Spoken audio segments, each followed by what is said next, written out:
tragic accident. Like tragic accidents just happen all the time in Carroll County. I'm just saying. It's a very, very unlucky place to live.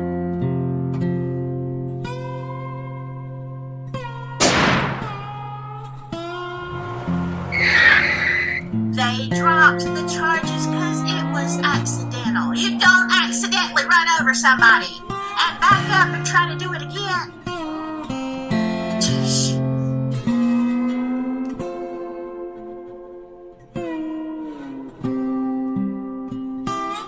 Let's start from the beginning as investigative reporters, right? So you would ask the questions who, what, where, when, and why. Should be easy, right? Of course it is.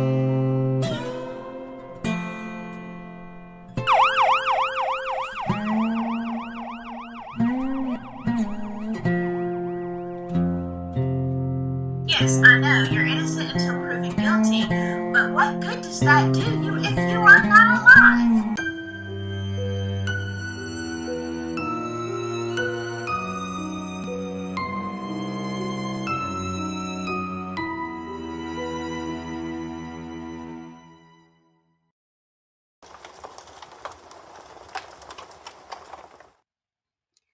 Well, hello, my silky friends.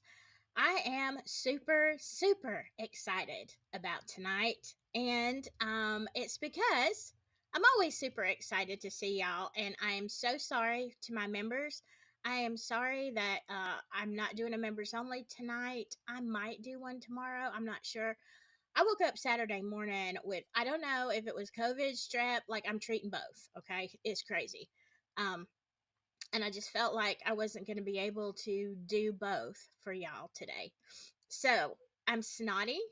And when you hear me sniffling, I've got a tissue over here. I'm going to try not to blow my nose.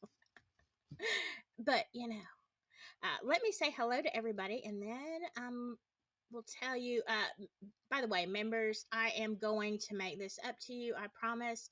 I'm going to go on a road trip in about a week and a half. And I am going to bring y'all members. Like, well, just ride in the car. We'll chit chat. We'll chit chat about Delphi or whatever in the heck you want to talk about. Let me say hello. Hello, Just Deb. Shane Considine. Good to see you. Let's see, Fragaria.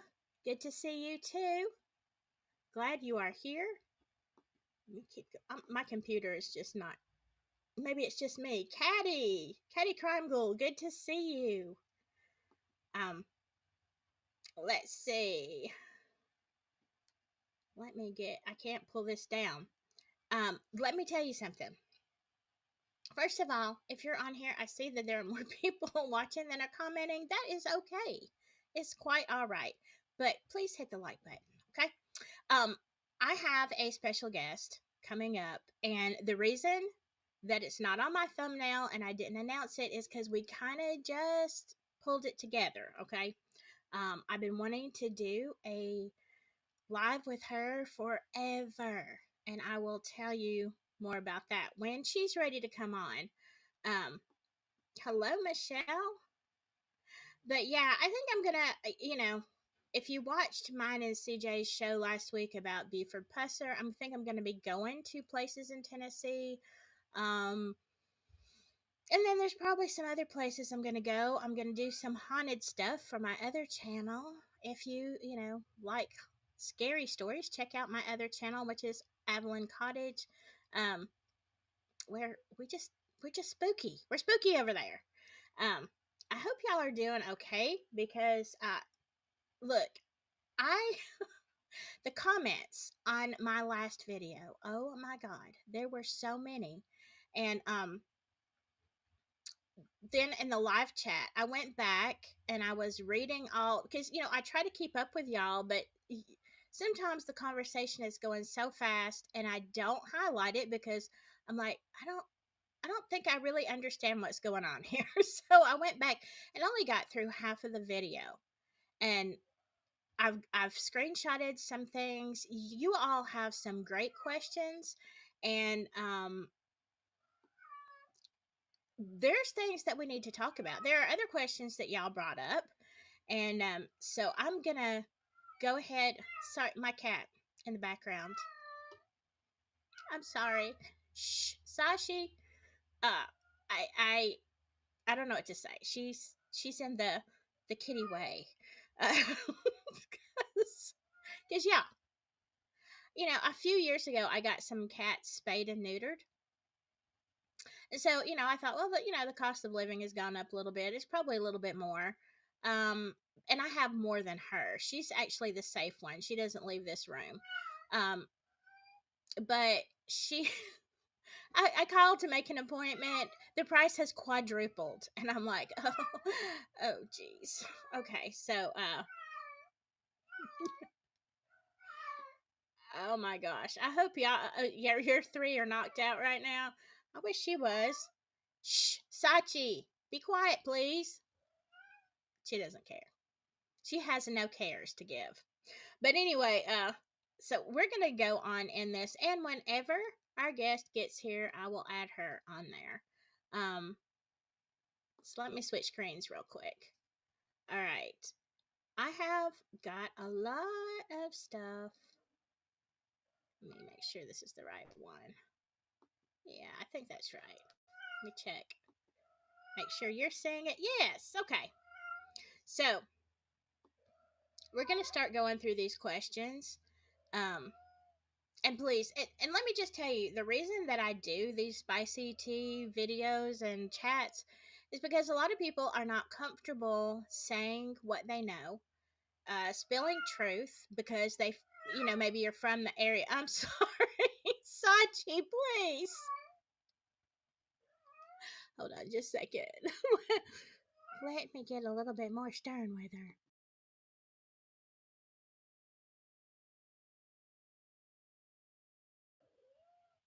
She's probably not going to listen. All right, but yeah, some people feel a little bit so here to me this is a good way to exchange information. Everybody's anonymous. Some of you know each other, but some of you don't. And if you do not want to make a user account and come back in here, nothing a tin of tuna won't fix. I don't know. I don't think it's tuna she's after.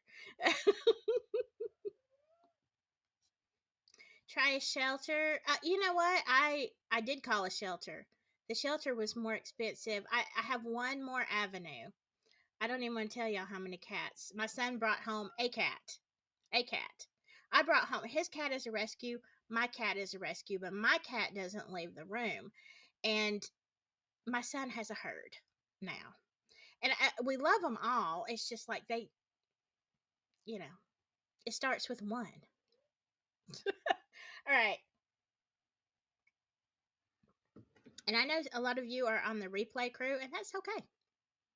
I get tons more on the replay because, look, not everybody has time to join when I'm live.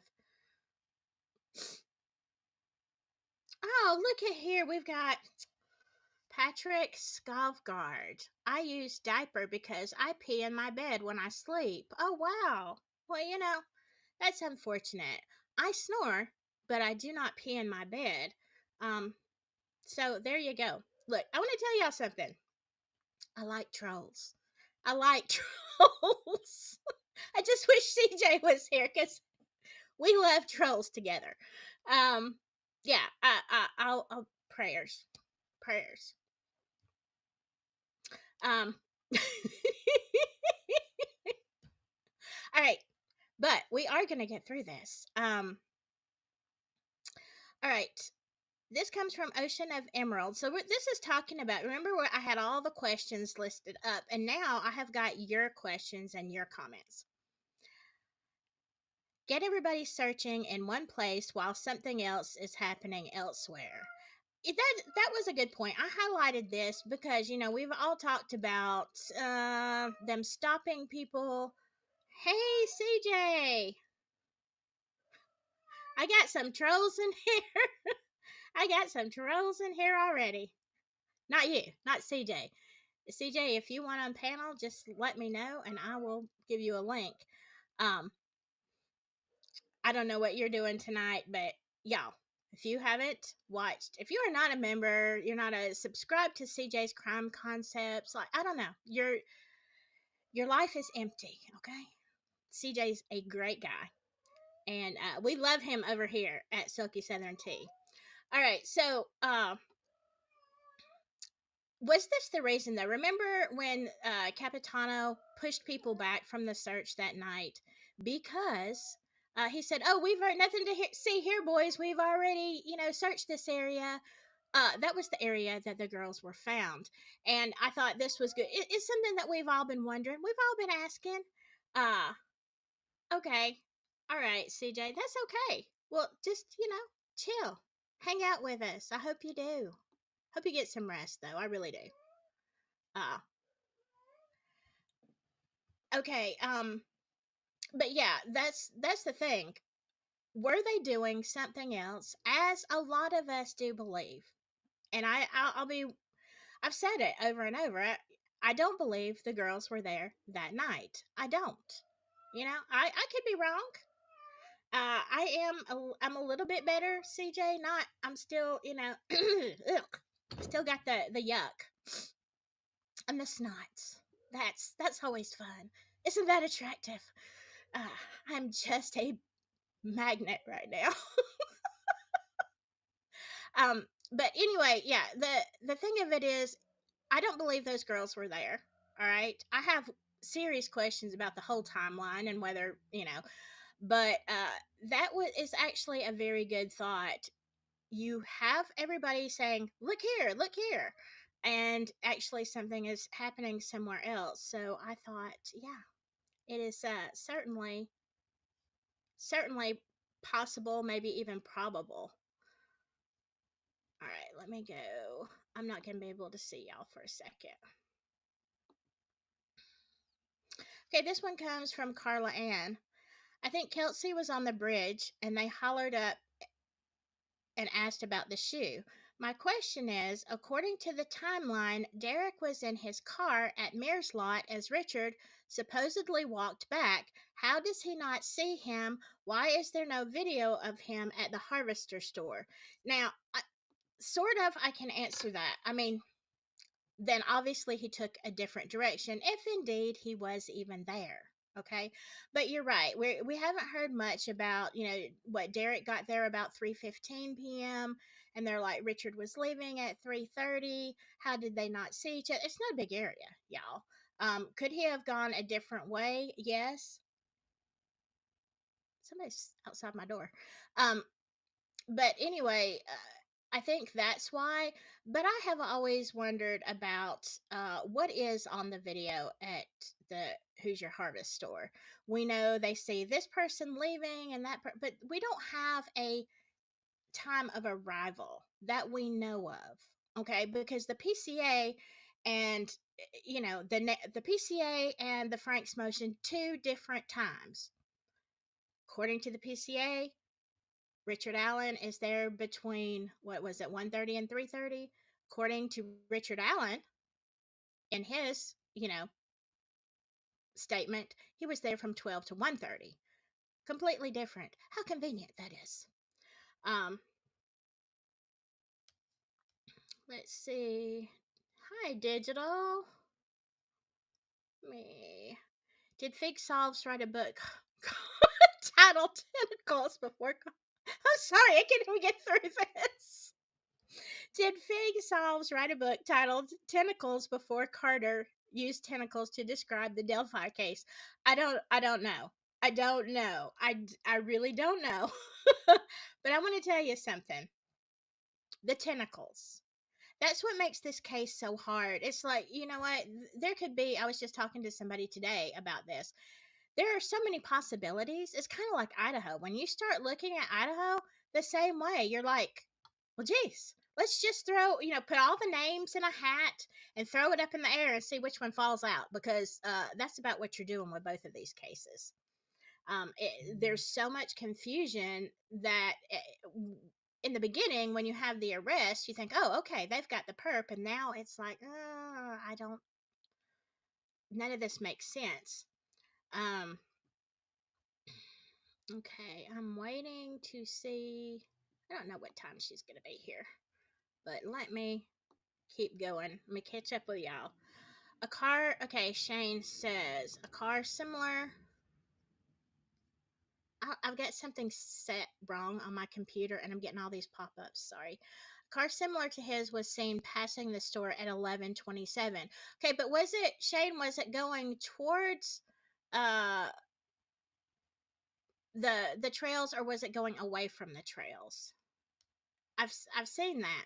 Although I want to tell you something, I don't believe anything because the the affidavits, if you're going to lie, if you're going to lie in the PCA, when you've got affidavits sitting in the files that say the complete opposite, then what else are you going to do? What are you going to say? I don't believe, you know what I believe about Delphi? Nothing. Not a dang thing. Um, that's just my opinion. Y'all know. Y'all get to be privy to my opinion. All right, Kay says, my biggest question for which I can't find any logical explanation is this. Yes, Libby seems to have too many shoes. Yeah, remember we talked about that last time? I guess Libby has 3 feet. 3 shoes, 3 feet. Tell me how it's possible that a shoe was found under Abby's body, which is weird enough on its own. But tell me, how was Libby's phone inside the shoe? Let me make sure this is. Hold on. Just want to make sure. Okay, I don't want to make I want to make sure I'm not missing my guest. Want to make sure the link's working. All right. With all that undressing and redressing, how could that phone exactly? With all the undressing and redressing, how could the phone be inside the shoe and underneath her body? And if she was posed and moved, there's no way that the killer. Oh, I didn't mean to say that, y'all. The unaliver, whatever, wouldn't have found the phone. Yes, it it starts to make you wonder. I don't know. It doesn't make you wonder because my computer. If that video was actually, yes, if that video was actually found on Libby's phone, or was it manufactured to create a suspect to go along with the narrative in this story? The mysterious bridge guy, is that even real? At this point, I'm not sure of anything. Yeah, me either. I believe in Sasquatch more than I believe in this. Hold on just a second.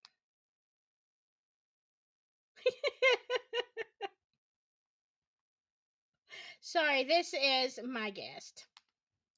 Um, but one thing I think is certain is that whomever was or is responsible for these unalivings wanted that phone to be found without a doubt, because they would have to place it under her body in the shoe. That's the only logical explanation as to how it could have been found. Uh, they wanted it found, which may indicate that image is not of the unaliver, but maybe was put out there to give us a suspect. Okay, yeah, 100%. Because we talked a little bit about this, about the shoe, but okay, think about it. Think about it. How do you take clothes off, put clothes on, move bodies around, and then it's inside the shoe? You have to know. Look, if you are, I mean, think about it logically. If you are taking clothes off of two people, you're going to find a phone. It's going to be around there. Like, it wasn't, what was it in her shoe the whole time? But the shoes were off. So it would fall out of the shoe. Like, you can't drag people around and not see a shoe. And how was she walking with a phone in her shoe? So no.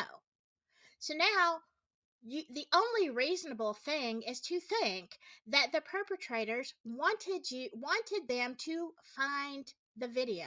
Does that make sense to y'all?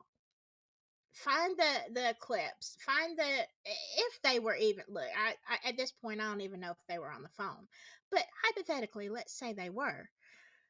Wouldn't, how impossible, how unlikely statistically speaking, that you could do all that and not find the phone, even if you didn't think anything was on there. If I'm a perpetrator, I hope I've got more than 2 brain cells. And I am going to say, look, uh, there's a phone. I don't know what's on that phone. Even if I didn't have any communication with the victim, I don't know what's on that phone. I'm taking the phone. I'm not leaving the phone. I'm not leaving the phone in a shoe under a body. You can see how, if it had been in a pocket and it fell out, yeah. But we've got shoes off. We've got 3 shoes, okay? It makes me wonder, okay? You have to wonder, was that phone planted in the 3rd shoe? We know it was staged. No question that crime scene was staged. So did you put the phone in the shoe knowing that it had a video or part of a video and so 2 pictures or 2 or 3 pictures on there? Did you know that? And did you do it just to confuse everybody? Is that the red herring? You know what I'm saying? It's what are y'all talking about? I just see the word ShamWow. I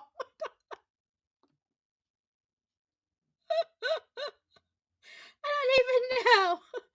I don't even know what y'all are talking about. Oh, hey, Carol. Carol. Where are you? I just saw your name pop up. Hey there, Carol. I hope you are doing fantastic. Hope you're not working too hard and you're getting some rest. Love you to pieces, by the way. ShamWow. Go ShamWow. What is the commercials? There are no commercials in this stuff tonight because I'm not playing anybody else's videos. Well, I don't know what's happening, y'all. Apparently, I have some trolls in here. I don't know if that is, I don't care. I don't care.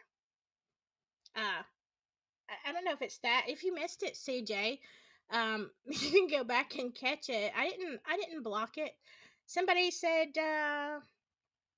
they use a diaper because they wear a diaper because they pee in the bed, and I'm like, oh man, my heart goes out to you. That's terrible. That is terrible. I myself do not pee in the bed, but I have sympathy, not empathy, but sympathy for you. Did I say that right? I don't pee in the bed, whichever one that one is. Y'all are something else. Okay. Yes, just Deb. It's all strange to me. Undress, redress, do the crime, cover up stuff. Do not leave any DNA. Yeah, there's no DNA. Although, you know what? They might have some by now because they like to make stuff up. If you look at the original reports, and I have showed these articles before, in the beginning, they said there was DNA. Then they said there wasn't. Then there was. Now, it goes official newspaper articles quoting somebody saying there is DNA. No, there's not DNA. Oh, yeah, there is. No, there's not. I don't know. Who knows? But by now, I figure they'll probably have DNA because they got to come up with something, right?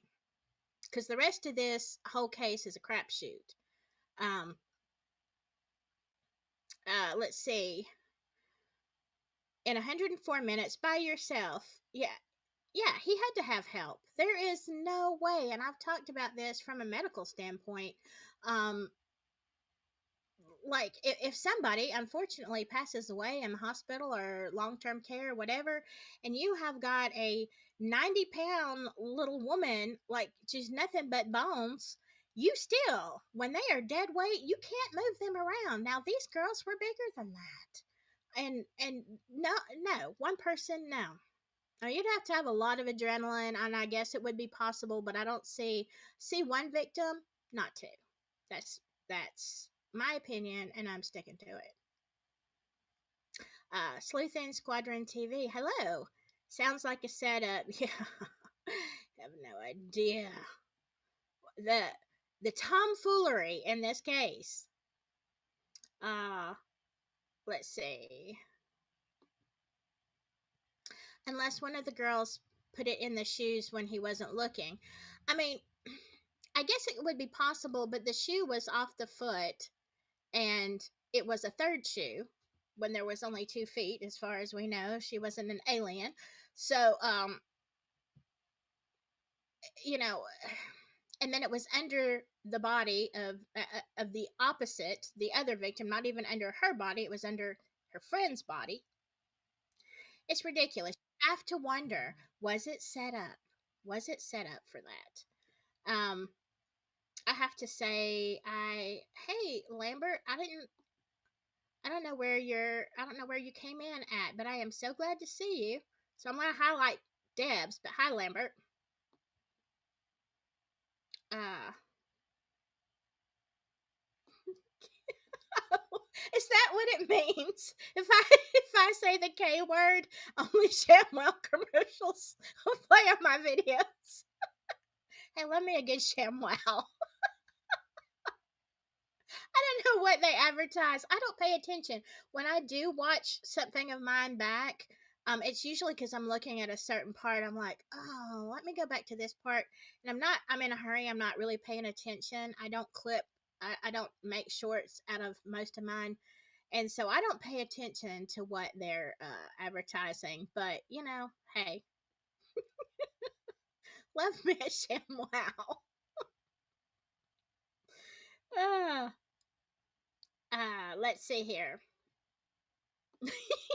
Shane. Let's see here. I always put my phone in my shoe while getting dressed before training. Habit I have. Keep it safe. Well, I get okay, but could you walk with? I'm like, in what part of your shoe? Do you really put it in your shoe? I tell you what, I'm gonna tell y'all a secret. I don't do it anymore. Now I'm fixing to tell on myself. Y'all gonna laugh. I don't do it anymore because I heard it causes like cancer. But for years, you know, when you're in a hurry, you just have to run in a store. You got your keys in your pocket and whatever. And my phone was much smaller. I've got a ginormous phone now. But this is where it went. Yeah, that is where it went. Straight here in my bra. Because, like, look. And then I found out it's like really, really bad, but I did it for years. Um, you know, you improvise. A girl got to do what a girl got to do, and that's what I had to do. Now, one time I was, I was in a shopping frenzy, like with a lot of people. Hey there! Oh, I'm so excited, y'all. Let me go back to this, and let me just tell you, my chest started lighting up and playing music. Yeah, that was fun. That was one of the last times I did that. All right, I'm probably going to have to adjust. Let me adjust me so when you come up here, we got room. Yeah, let me just say really quick here. I am so excited to have her on because from the very first time I started watching her channel, like a year or so ago, whenever it was, um, I kept thinking, this woman is so smart. She is amazing. And I thought I would love to have her on Silky Southern. All right. So welcome everybody, meowzedong. And what's your kitty's name?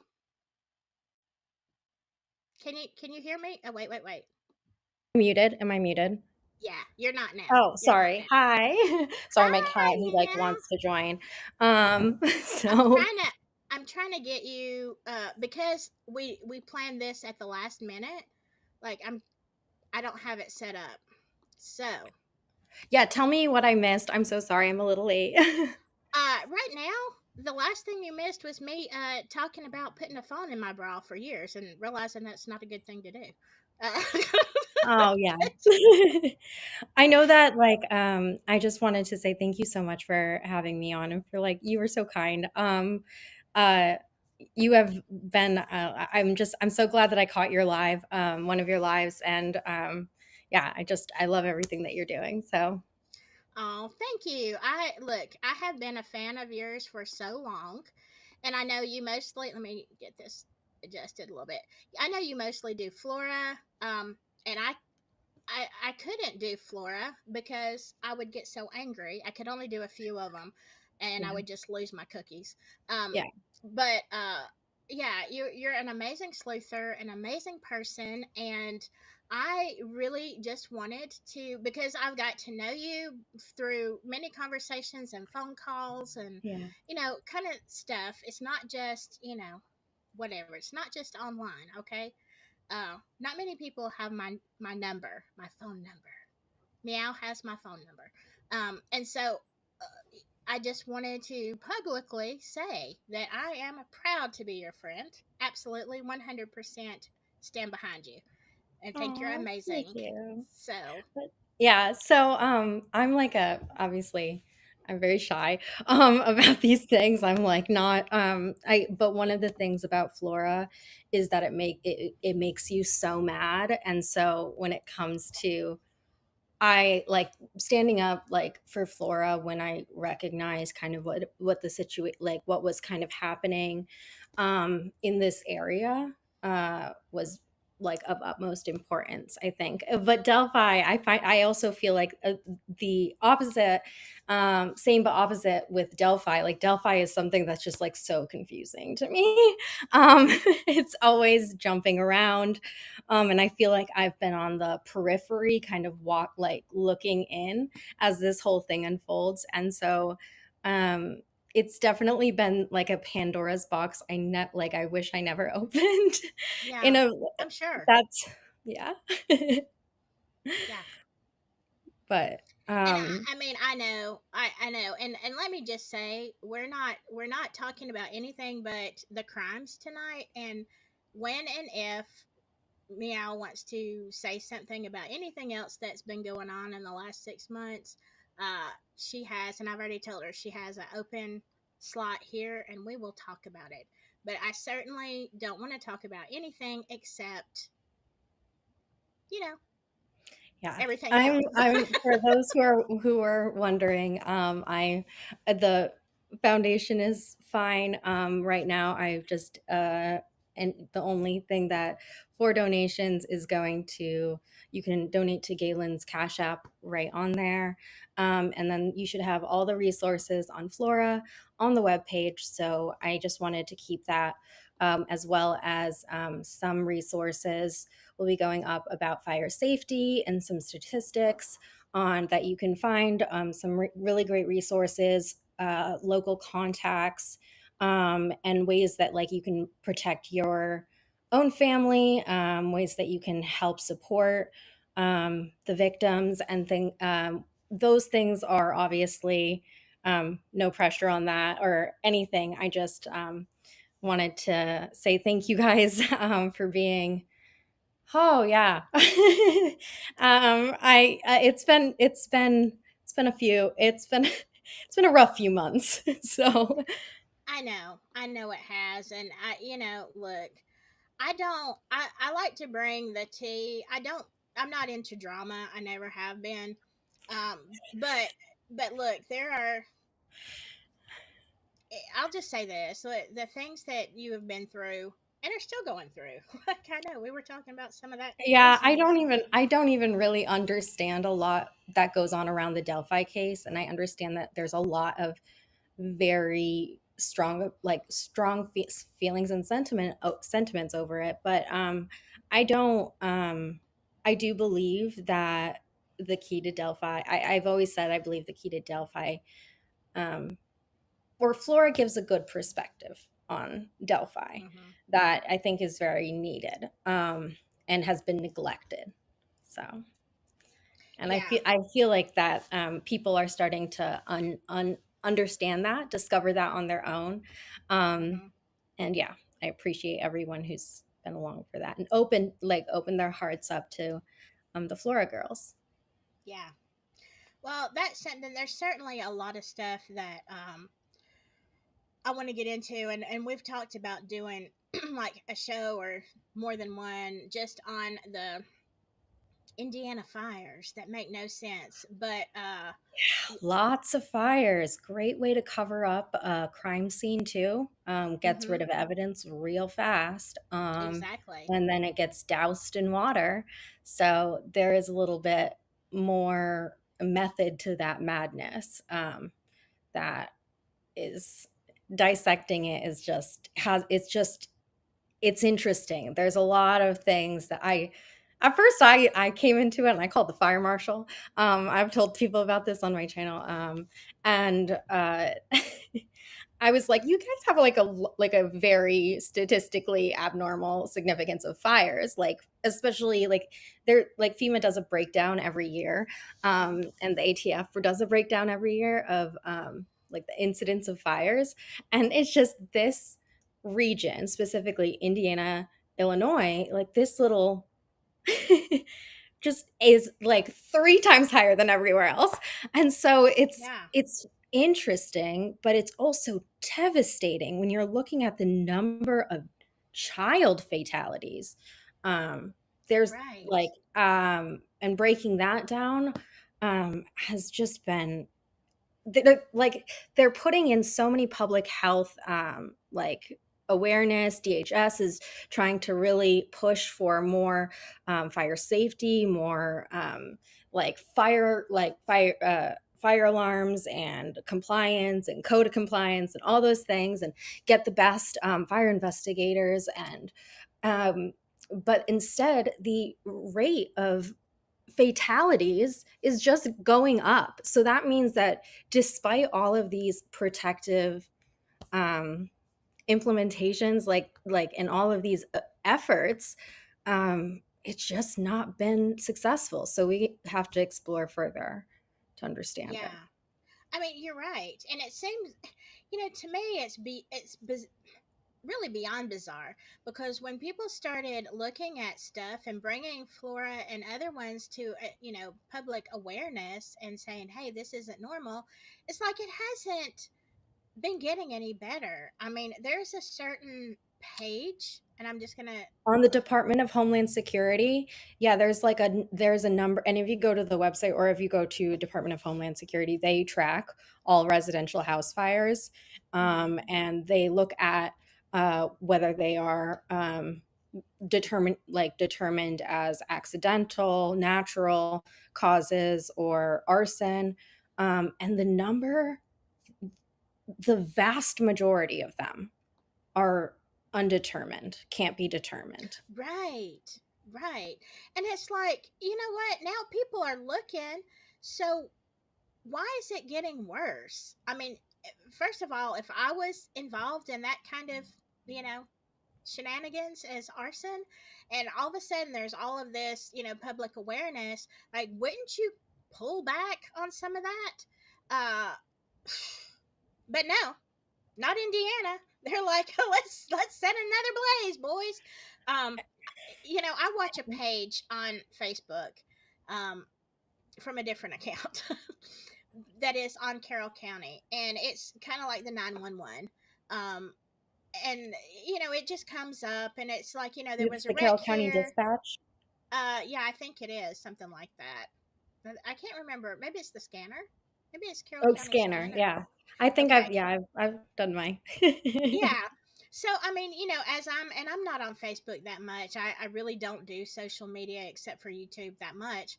But I'll go on there, and I'm flipping through stuff, and it'll say, okay, there's a, whatever, there's a fight here, there's a wreck there, there's this. But I mean, so many times since I have subscribed to that page, something is on fire. I'm Yeah, like, I'm like, dang, y'all on fire again. yeah, Like, y'all and it's just had a fire 2 days ago. and I like one of the things that I feel interest like with Carroll County specifically, there's like a regional distribution that's fascinating. There's also a lot of animosity within their county politics over like their fire territory, and it's like every single one of these goes on like another just like an into another scandal, and it's just like it's so quintessential like a small town, but Oh it's yeah. like trying to dissect those, there's also a lot, like if you look at anything too closely, like you try not to look at anything too closely, or you might put your nose into something you don't want to put your nose into, Yeah. and you are gonna get yourself into trouble. Trust me here. Yes, And so absolutely.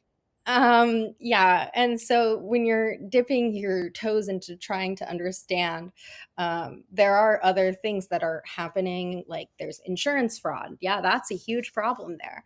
And there's a lot of real estate money is going places in interesting ways. And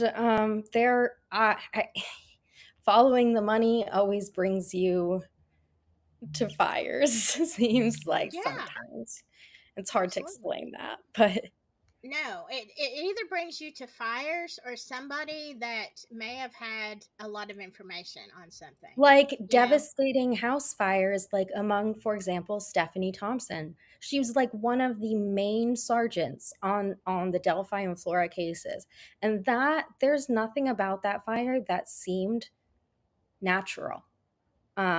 So when if you read the report, like there is so much concern about that because it was so abnormally, and when it burns abnormally hot. Mhm. I just want to go on a quick tangent about That's like fine. like Go signs ahead. of arson, with how the fire behaves, because when arson's done properly, essentially properly, it is like the house is leveled, like there's nothing there for you to even determine where the fire started. It's just completely destroyed. And you also have that like there's a fine line. Sometimes arsonists take it too far, and then you have the bomb, like a bombing of like a house, like explodes, and they're like, okay, that happened with. He was outside of Indianapolis. What was that? It was like the home explosion, and then there was one in Evansville recently. Those ones tend to Wow. be like attempted insurance fraud, but they don't usually mean to take out all their neighbors too. And so those big cases have gone through the courts of recently. In Indiana, there was multiple people indicted on the home explosion outside of Indianapolis. But one of the other things that firefighters find is that it doesn't respond normally to water. It also has an abnormal heat. It's just way um, and also it's going to be more associated with chemical burns, which is Okay. something that Galen had, and also indicates possibly the pyrolysis gas that is formed. So it gives you some idea of what accelerant was Mhm. used, even if the accelerant is entirely burned off by the fire, because a lot of Yeah. accelerants have like very low heats of vaporization, essentially. And this like I remember like going through the fires, I had to bring in all this organic chemistry stuff, and I was talking to my dad about it. I was like, this is just like organic chemistry is really just like it's they're all combustion reactions. So like Mhm.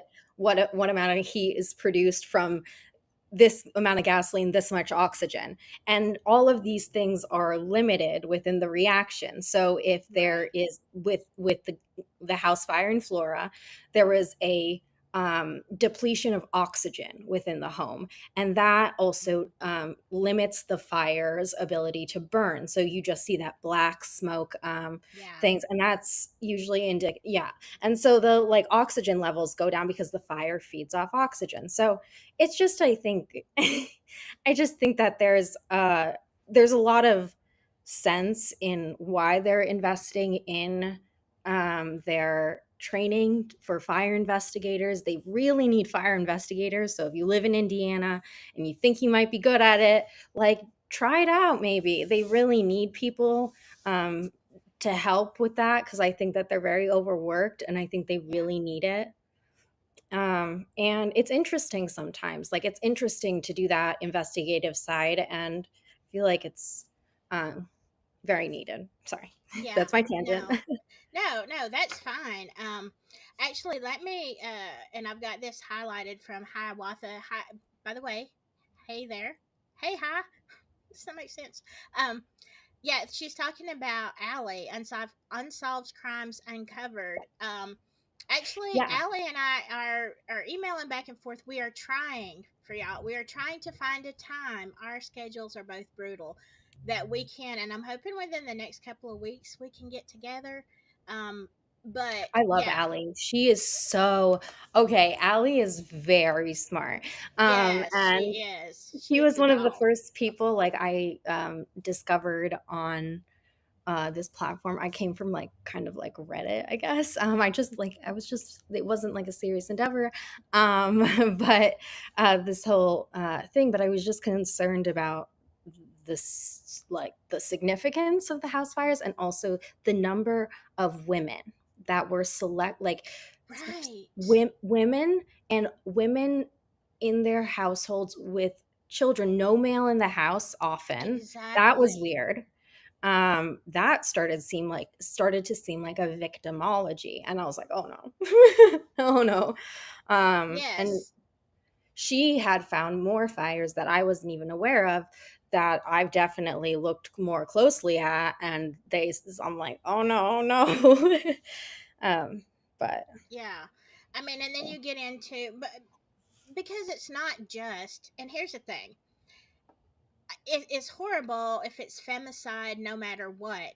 But when you start looking at the people who are being unalived by arson, and you see the connections to Ellie or judges or, whatnot, yeah, that people, deputy or that yeah. or she was a nurse at the one of the like in Madison, Indiana, I think. Hmm. And that one's really eerie because I know that there's a lot of retaliation.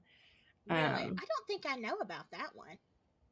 yeah, that I'm not sure whatever if what I mean it was very recent, so but it was definitely and it definitely rang a little bit similar because people started immediately saying that the mother did it and no the mother didn't do it. And I don't know what this fixation is or why this seems this um narrative kind of comes out of these things. I'm not sure if it's like a little bit too um think that your family can't it, like was would not be ever victimized by something so tragic, and I feel like it's partially a defense mechanism, to say, oh, the mother must have done it, the mother must have, uh, Yeah. um but I also think that yeah, I think that there was another element there with Flora, with why with and more malice behind the intentional spreading of this ridiculous marathon gas station rumor. Yeah. Easiest debunk in the world. It's not even open. It's not open. You cannot get no. It didn't make any sense, and it didn't exist. And so there was this constant narrative that was being put forth by some of these allegedly former key operative word law enforcement and firefighters, and I can't help but wonder why. What would be your motivation to abjectly lie about this poor woman who lost all four of her babies? Yeah, in case, and I think most everybody knows this that's in this chat, but if anybody on replay does not know what we're talking about, we're talking about the accusations against Galen Rose, the mother of the children in Flora that were unalived in the arson.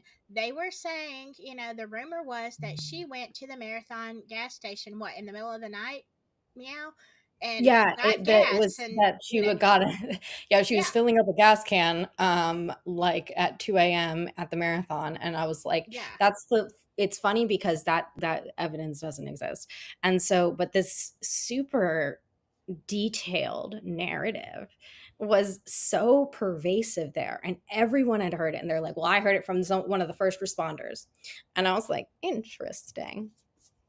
Tell yeah. me who that is." We did get to down to the bottom of that, it seems that, but I'll let that go because that might be. Um, We don't want to be unalived. It's Delphi. yeah, don't want to make any allegations. But I just wanted to respond to one thing I saw. Okay. Um, Which one yes, was it? Galen did once date an Odinist. Yes. And I think we talked about that on here. I'll say it. If you watched my video I don't know, it was a few weeks ago. Who knows with time? But we were talking about Colton Creasy, and I actually had the chart up there, and I am going to go back to that. We're revisiting that. I'm just doing it kind of like a Delphi iceberg. I'm still working on it. Colton Creasy was an Odinist, and he had dated Galen. He was there the afternoon to evening, somewhere that day before the fire in the middle of the night. Colton was there, as was Jennifer Barnstein. Um, that's a whole situation. But Colton was an Odinist and a Vinlander. Okay, so I mean, we talked about this meow like a couple of weeks ago. I mean, I was sitting here asking why.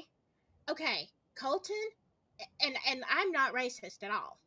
Colton was a white guy who was a racist dating a black woman.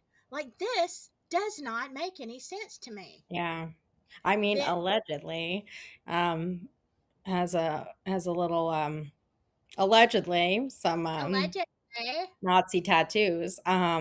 So have we check of out his recent photos that we have from from Facebook, whatever. like shame, like these people were like almost boasting about it, and that's what frustrates me about Flora. It's like it's almost like they think if they don't look at it, it's just gonna go away. And Mm-mm. I understand that this is a hard case for the community to grapple with. But it does not, I think it is a detriment to the public by concealing this. And I think that they've demonstrated what their probable cause for an arrest is. I think that probable cause threshold has absolutely been met with not just one individual, with Flora. And I think Yeah. that I've received information that I've obviously forwarded it all to um, law enforcement because I don't want to see it. I just shut down my email. So you can only like you can email the foundation, but just please don't send me tips. And but I just feel so like my heart goes out to some of these people that are really trying to do the right thing. They're trying to come forward. They're trying to reach out and to set the like say, oh, that man, he's lying right there. And I just I feel so defeated, especially after with Richard Allen's arrest, and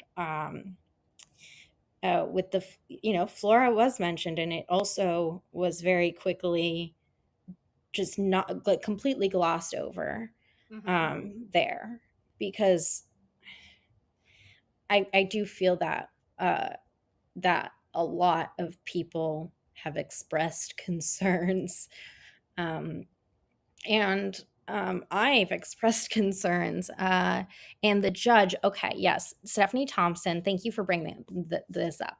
I would like to explain this also. Very Good. interesting.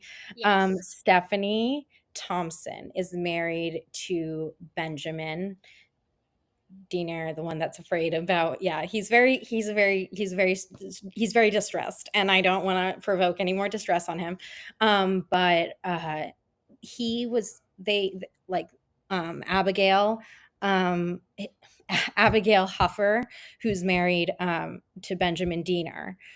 Sorry, I don't know if I mixed that up, but Stephanie Thompson is married to Jason Thompson, and Benjamin Diener is married to Abigail Huffer, who's now her last name is Abigail Diener, whatever. And both of them work on the Carroll County, White County CASA program, which is a Mm-hmm. court-appointed special advocates program uh,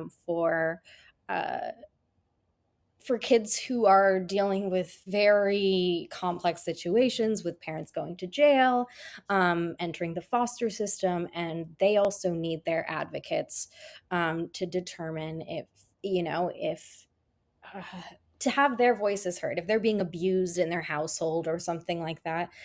This is what the court appointed special advocates do.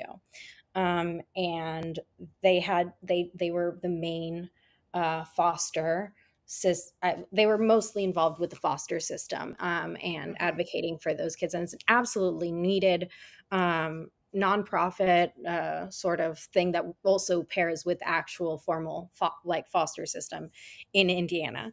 I digress. But they were both leadership of that, and they both lived in Monticello, had uh, and the families were very close. So I understand the judge's like valid fears because of how close that happened. And to an ISP sergeant, Mm-hmm. um, never no 911 call was made about that fire. They were found in separate rooms.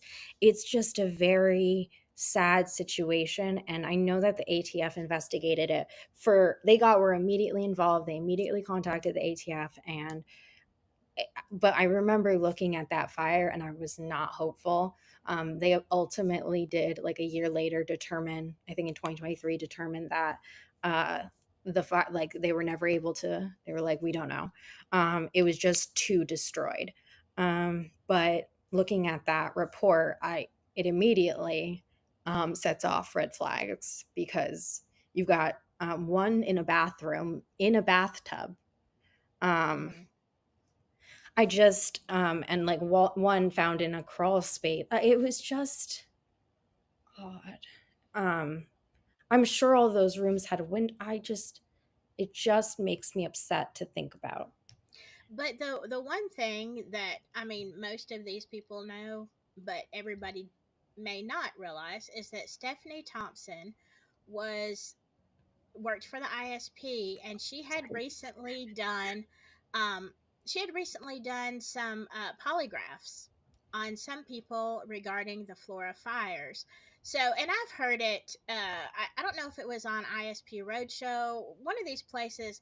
They Oh said yeah, to her, they're yeah. like, "You are known as like a human polygraph." Like basically, Everyone she watch that. Yes, watch it. It's on the ISP Roadshow. Stephanie Thompson talks about polygraphs, and it is right before like this her the it's just so sad. And she's a very articulate, very intelligent woman. Mhm.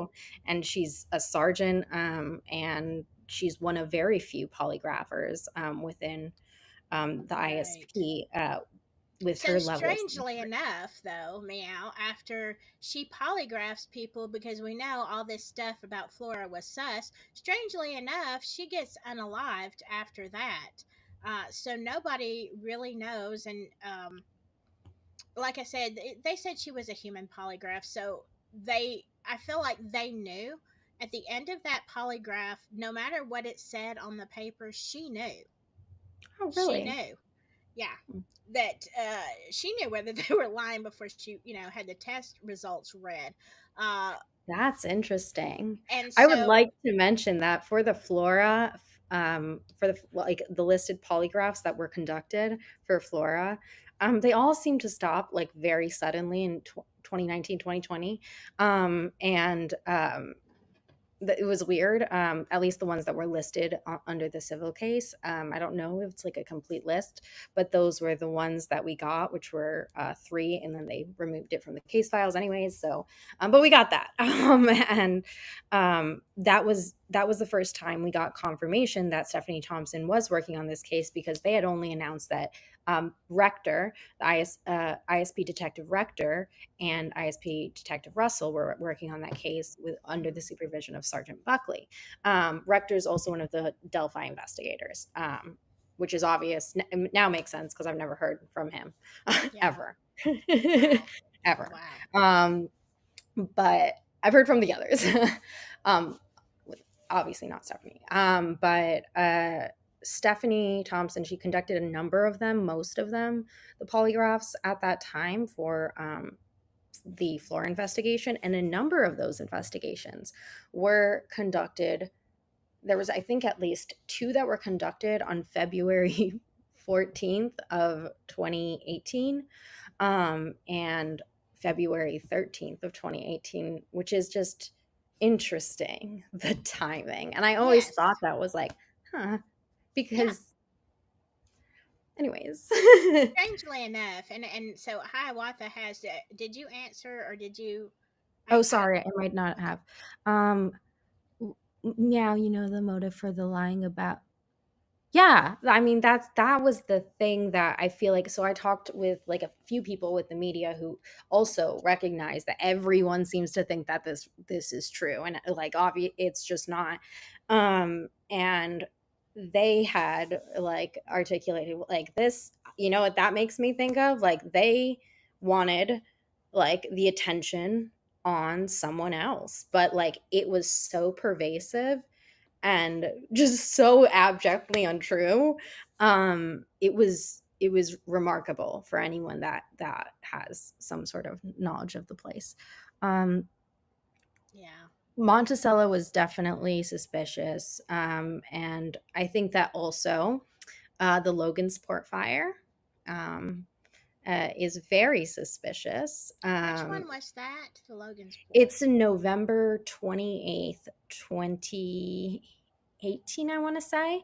And the Vale, Brandy Vale, her children, Joe Huddleston, and his daughter Oh died in this yes. fire. And Yes. Yes.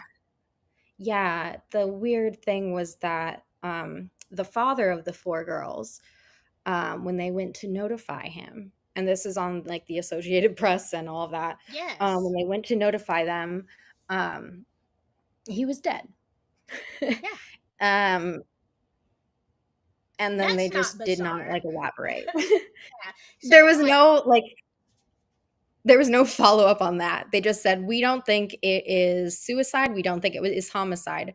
So how did this man die in his third? Like yeah. what happened? To those who don't know, you have the mom and children who pass away in a fire, and then the actual dad, strangely enough, when they go and tell him he's unalive where he's at, and it's And he's like, in Flora. yeah. And I'm like, what are the odds? Okay, statistically, I wish we had a statistician here. What are the Oh, statistics that that happens in 2 separate places, that a family is all unalived on the same day, in 2 separate it places? is. There's no. I don't think there's any doubt on that. Yeah, That's one of the things that was compelling about just Delphi and Flora. I was like, okay, let's make this let's do a population statistic. What is the yeah, rate of murders among yeah, children in this, like, per capita? And so then you compare the rate of murders in Carroll County of yeah, children, and it's like it's remarkable. And then you can also do like a correlation on if 2 events are likely to be related. So with epidemiology or biostats, you tend to, and I remember when I was doing it, I was doing biostats at the times, like I was just like playing with it, and so applying that. But yeah, it falls into that 98.5% 98% likelihood that these two events are related. Now, statistics are not things that you can use in court. Just so you know, statistics are never, that's like kind of, there's a blanket sort of no allowance there, to represent, but like obviously statistics can be used to wrongfully accuse certain people. And I think that it can cut a double-edged sword. But yes, that's a 98.5% correlation, that Yeah. these two events are related. And strangely, enough, Mhm. most of the I really appreciate it. most of the arsons and unalivings by arson, there's very few men who get unalived that way. Everybody who is in an arson and it passes away is a female or a child. So there you go. Uh, Right. Right. uh, And yeah, I don't want to bring up like painful past things, but especially in Carroll County, you've got among all of the fatal fires, it seems that children all die and the moms. So it's just odd. yeah. Um, let's see. Well, and there was another fire. Who was it? It was, and we covered this, and I can't remember now if I showed all this stuff in a members only or if I've done it on here because it all it's all is mush in my head right now. Do But you know we what year? well, I can tell you what the situation was. Okay. It was a house where there was a fire, and the guy um that was unalived, his ex-wife is a sister of Steve Mullins. Right. I know exactly what you're talking about. Oh, yeah, I Okay. know exactly what you're talking about. Yeah. Yeah, but I can't, yeah. But that was That's, one of the few of that men are actually passed away, in that situation. But I think he also had a gunshot, didn't he? Or am I thinking of um, somebody else? I was thinking I he don't know also if had he had a another wound. gunshot, but I think that he was involved in another crime or something. Well, it Um, said that he had information that he wanted to give to Ellie, and someone, this is what the rumor is. I yeah, don't have it in I know that writing. I've heard the rumor. Yeah, Yeah, that yeah. he was like, he was telling somebody, look, I've got information on this and I am going to take it to the police. And this person said, don't don't do that, it's going to go badly. And he said, no, I'm going to do it anyway. And yeah, it went badly. So there you go. Oh, yeah. I mean, that's unfortunately, I wonder if that plays a role, into why the prosecutor, in Delphi might be acting the way he is. Um, just given the circumstance. I mean, if we're going to exercise, I don't know about Diener and Brother. I've Yeah, because all these brotherhood groups, and I'm not talking about Odinists. I'm talking about, I'm going to say it. I've been told not to say it. You know what? I don't care. We're talking about Freemasons, um, oh, because of a high percentage of LE are Freemasons. They're not all a high bad. percentage of that entire area is Freemasons. And it seems like not all of the clubs are like clubs. These like boys clubs are like fraternities. And that they aren't like mutually exclusive. It seems like there's a Kiwanis club, there's an IOOF.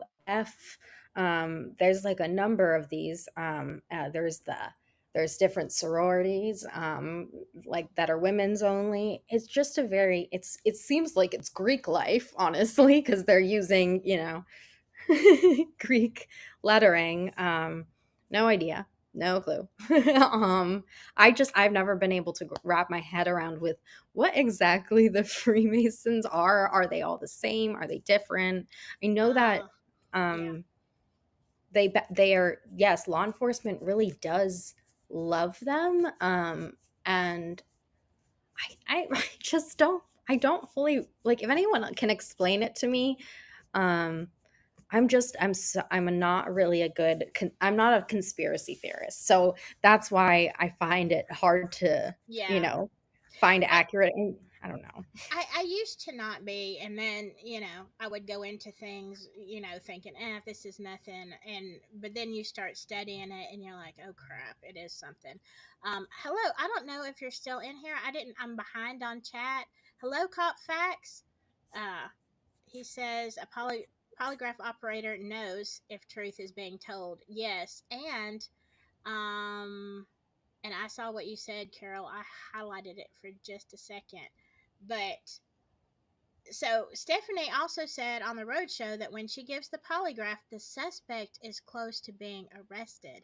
So that might be, just I don't remember her saying that, but it's been a No, yeah, she while. said that like you basically her what she was saying is like when an investigator or detective brings me a suspect, like I want to have like they're pretty sure at this point that this person should be the suspect, so we're here to just confirm it, or like give that.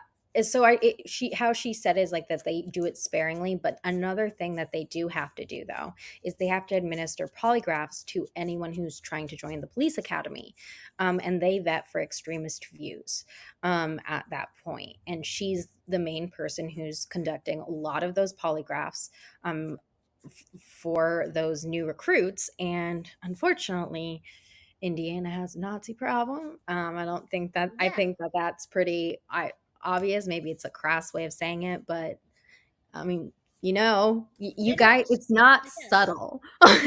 Yeah, And no secrets um, there. yeah, I think that the cat is out of the bag. And dancing around it does not address it. It's just denying the existence of it, which is doesn't help anything. Um, so I digress with that, but they've had an issue with their law enforcement retention, and a lot of law enforcement or public officials have, Doug Carter talked about this, about, being able to be bribed off to do, and they're not being paid enough. That's absolutely true. Right. Um, I absolutely agree with that.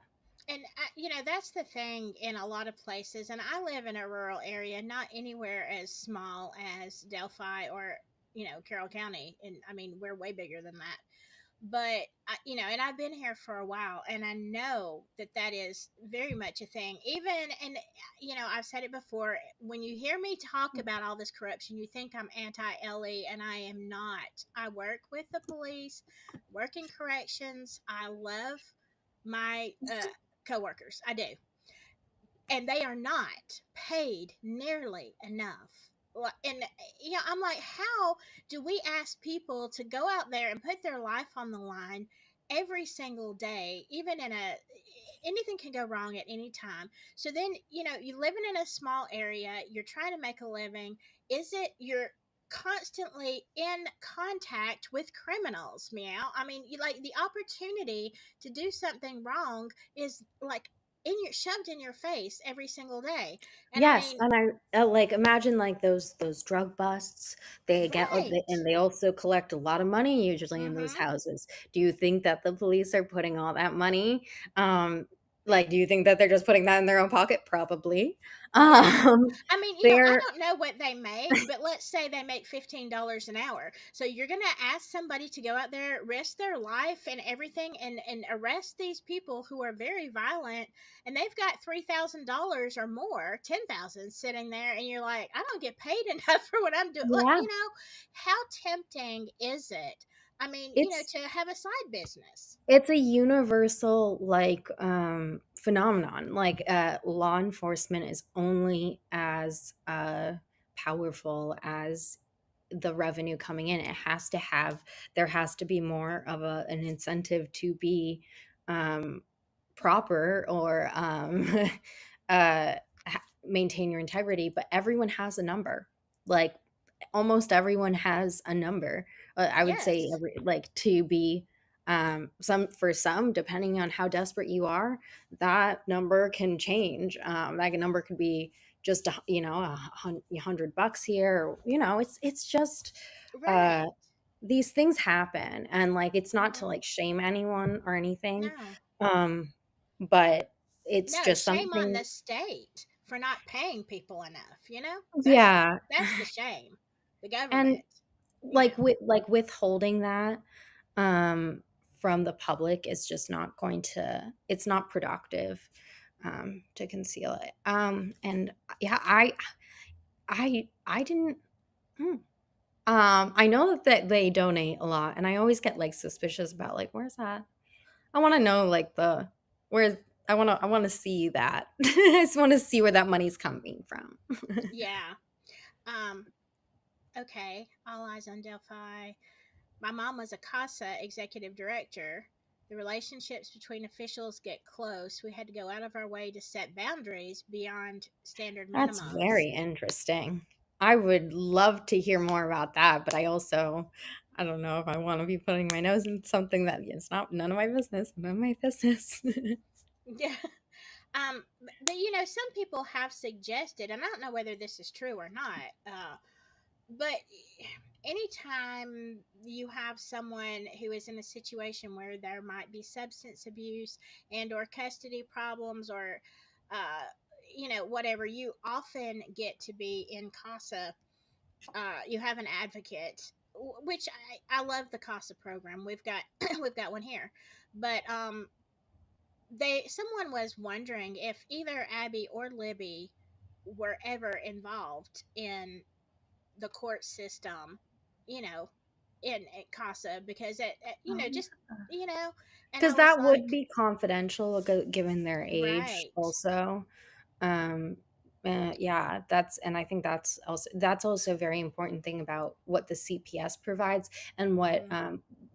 that like that skeleton of the CPS building does have like a little bit more of, like, I would say, like another, like, it's almost like a symbolic or whatever, I don't know.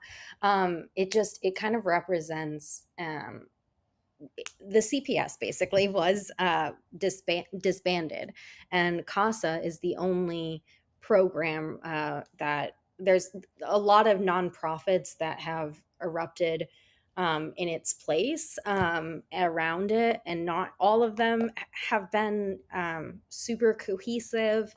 And I think that a lot of well-meaning people have been um, trying to do work with it. But I Hmm. also worry, when it comes to things like child custody. That's a very um, emotionally driven. You are interacting with scary people, with Right. kids, and those kids have rights. And but like it if daddy's in a biker gang, and no, he will threaten public officials, like, you know what I mean, to Hmm. see his kids, that those are his kids, right? Right. So people go to crazy lengths for their children. So whenever I think of motives behind things, I always think of like protecting children too, or to for killing children, is sometimes retribution for a loss of a child. I was reading that in some like FBI little handbook on murders.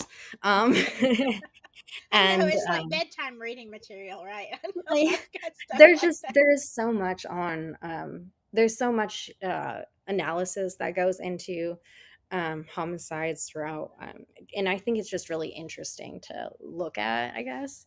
And I don't really go from the individual aspect. I try and explain this to people. I don't really go from persons of interest. I look at an area and I say, like, what are the main industries? What are the main Hmm. imports, exports? What is the economic shifts? How has it um, impacted communities? And what is the community like?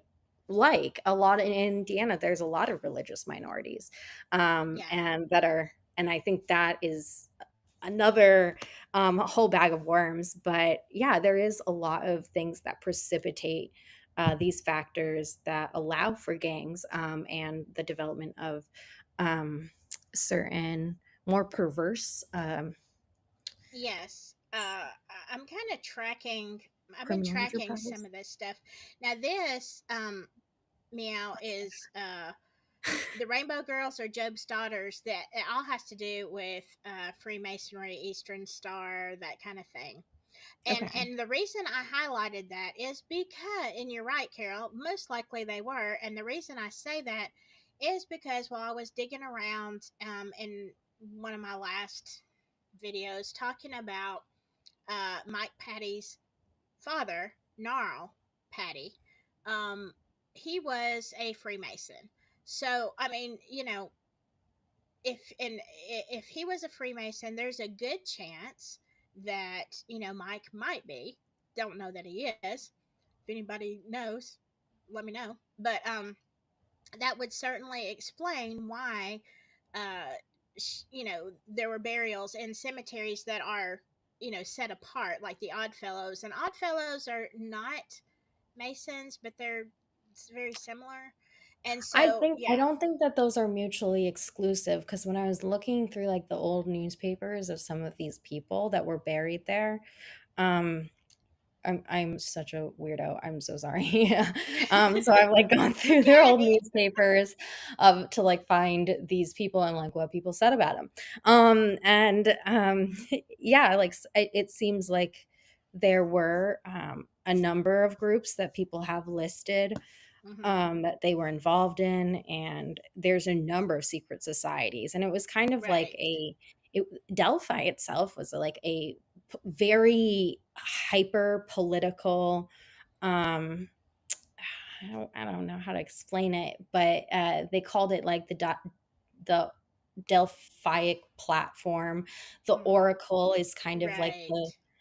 a source of political and religious debate, and I think that that was a it, that was the history of Delphi. Like the history of Delphi is very fascinating, but I, it's also very dark. Their history Yes. is also very dark. So, Yes. I'm going to switch this because I know that y'all, let me add meow to this. Um, I know y'all have uh, asked, this has been a thing that we've talked about. Oh, I'll move you. You're fine. You just get comfortable. I'll move you to wherever you want to be. No, that's okay. I'm about to switch you. okay. You get comfortable if you want to lay on the side, whatever. I'm just trying to put us both over in here. Let me make Right. this bigger.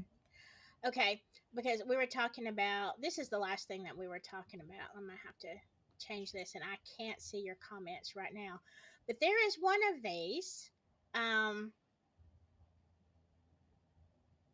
that talks about. Let me ask you, because I asked you this on the phone earlier. There has been rumors that at Flora, the guy wearing Erskine's jacket was not indeed Erskine. Um, does anybody have any idea? Have you heard anything? I mean, So, I mean, that was something that before I saw the dash cam, I was told that one of the things that by someone who claimed to be local, um, was that, and they were credible on multiple things. So that's why I entrusted them. So just, but also take it with a grain of salt, because I don't know who this person is, and so they could be but they knew certain things, and uh, they had told me that Adam Randall had shown up, um, ve- like within the first few minutes, and he was wearing Erskine's turnout gear.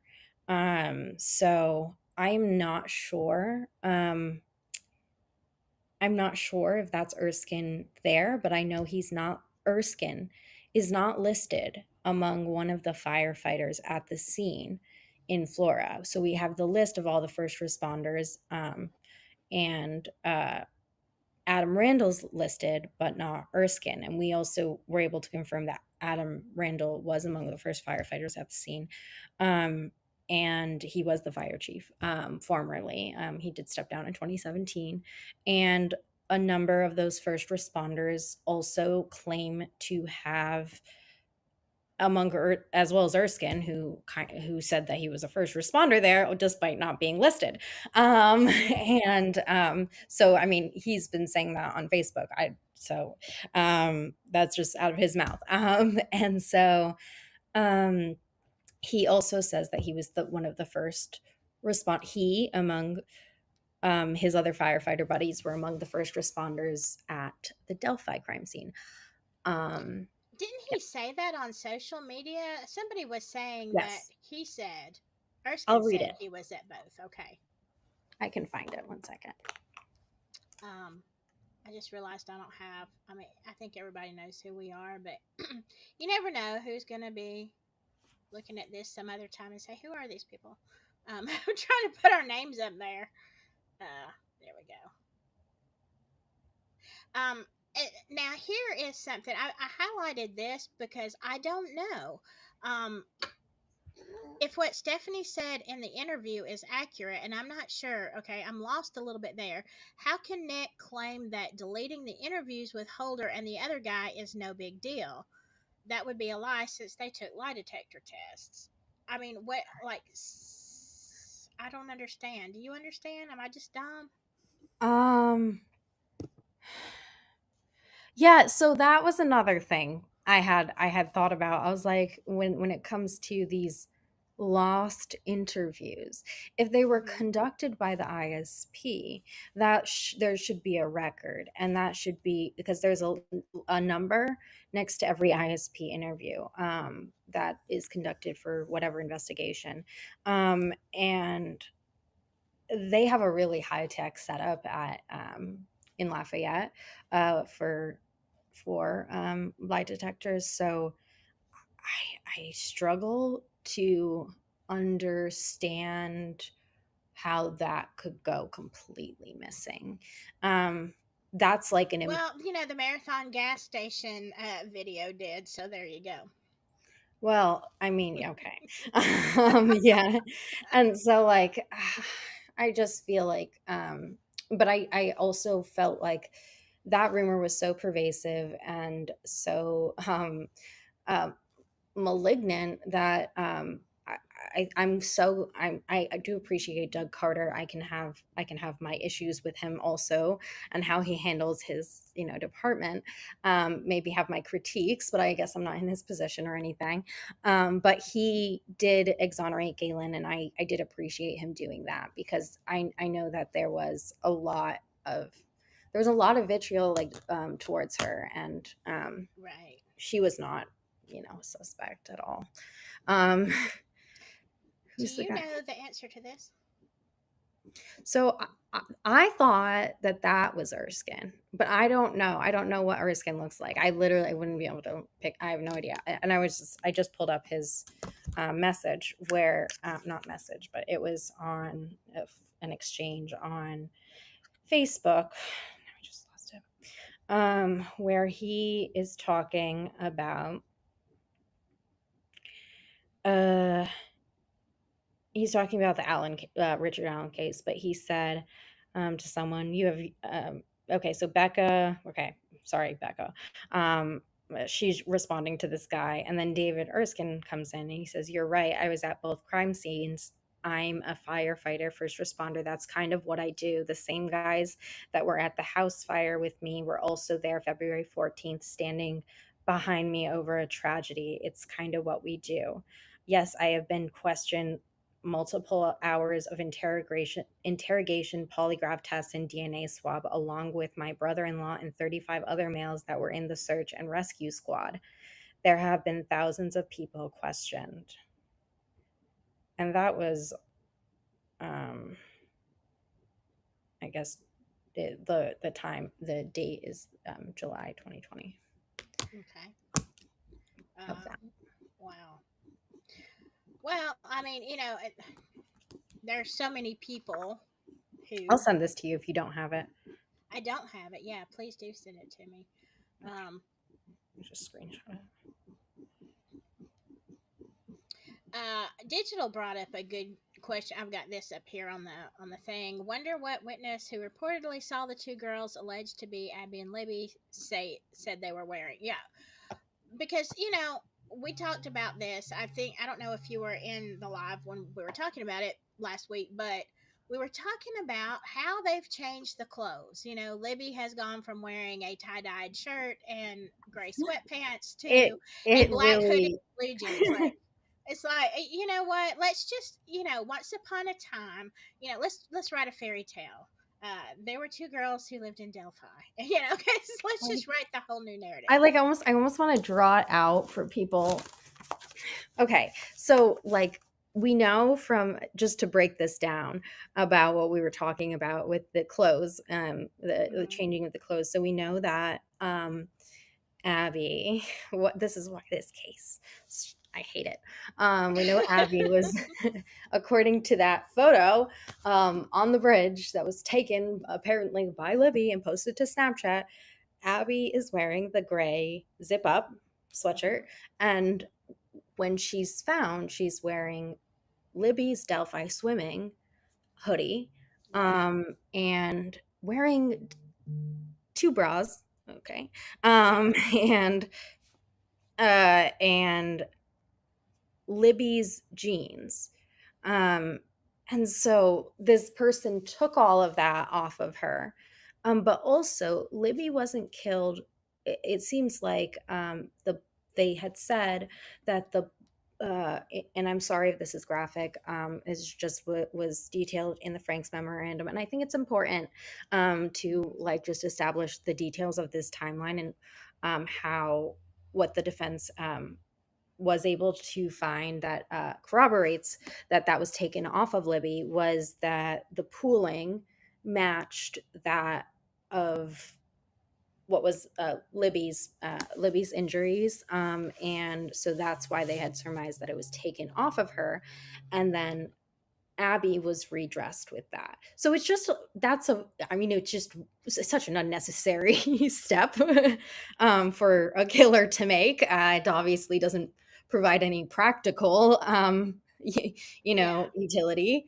It means something to the killer, and that's what a signature is. Right. Um, and it's just an unnecessary alteration of a crime scene that was just to investigators is usually just like what. Um, Right.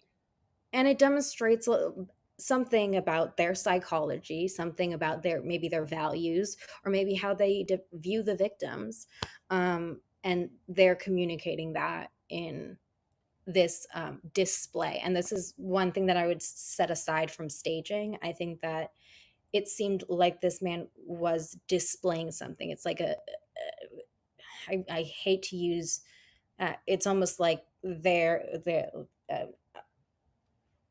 like they're proud of it, that this is like art, like they're expressing themselves. It's like an artistic Right. demonstration, without it just in a morbid and awful way, in a cruel way.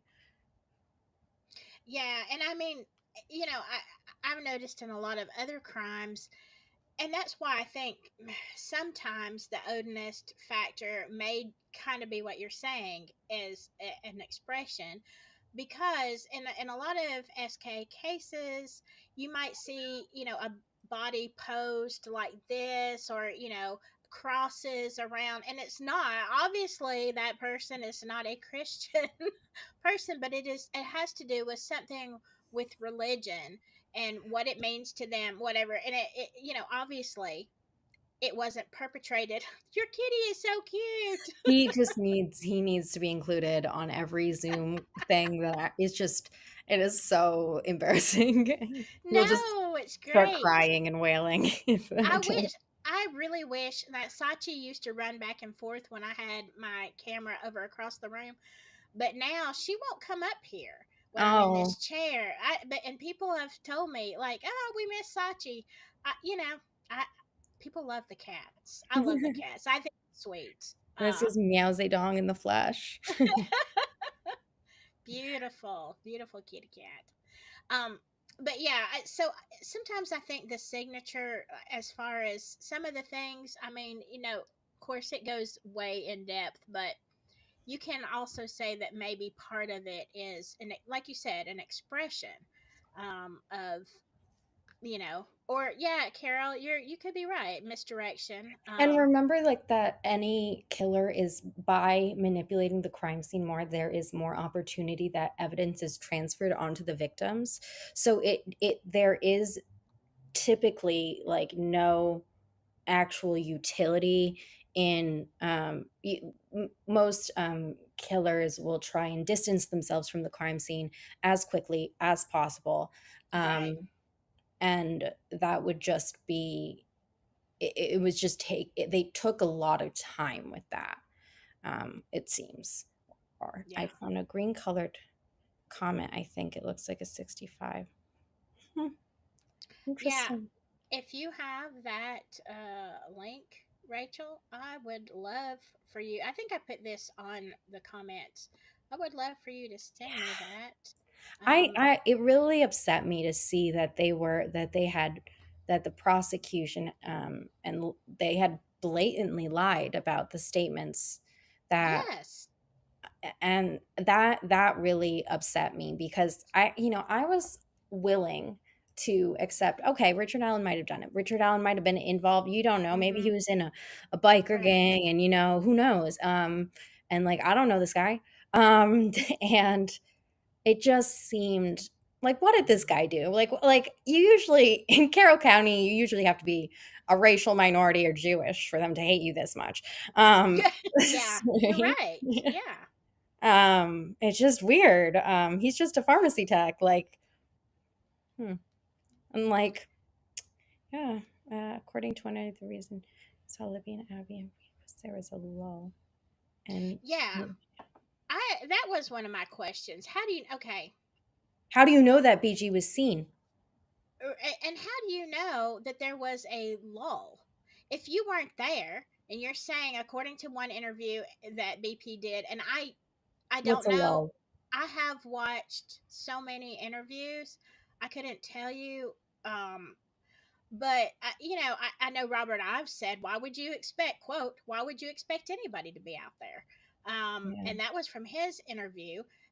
We do know that it was a place for cooking substances and nefarious things. A lot of people did out there, but I did not know that that it was for cooking substances, but I've heard that since being there. tons of people Um, have told me you can that. see it's well trafficked. Like it's well trafficked. There's, empty bottles, empty cans.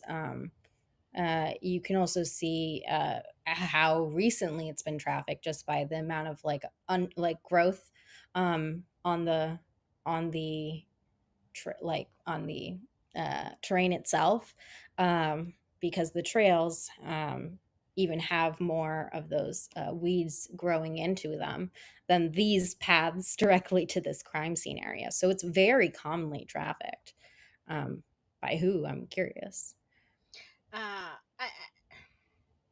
think there are probably several entities. I mean, and this is my allegedly, but this is my theory, and I think there were a lot of people involved. I think that it was a group effort. I think you had some people who practiced Odinism. I'm not saying that the Odinists did it.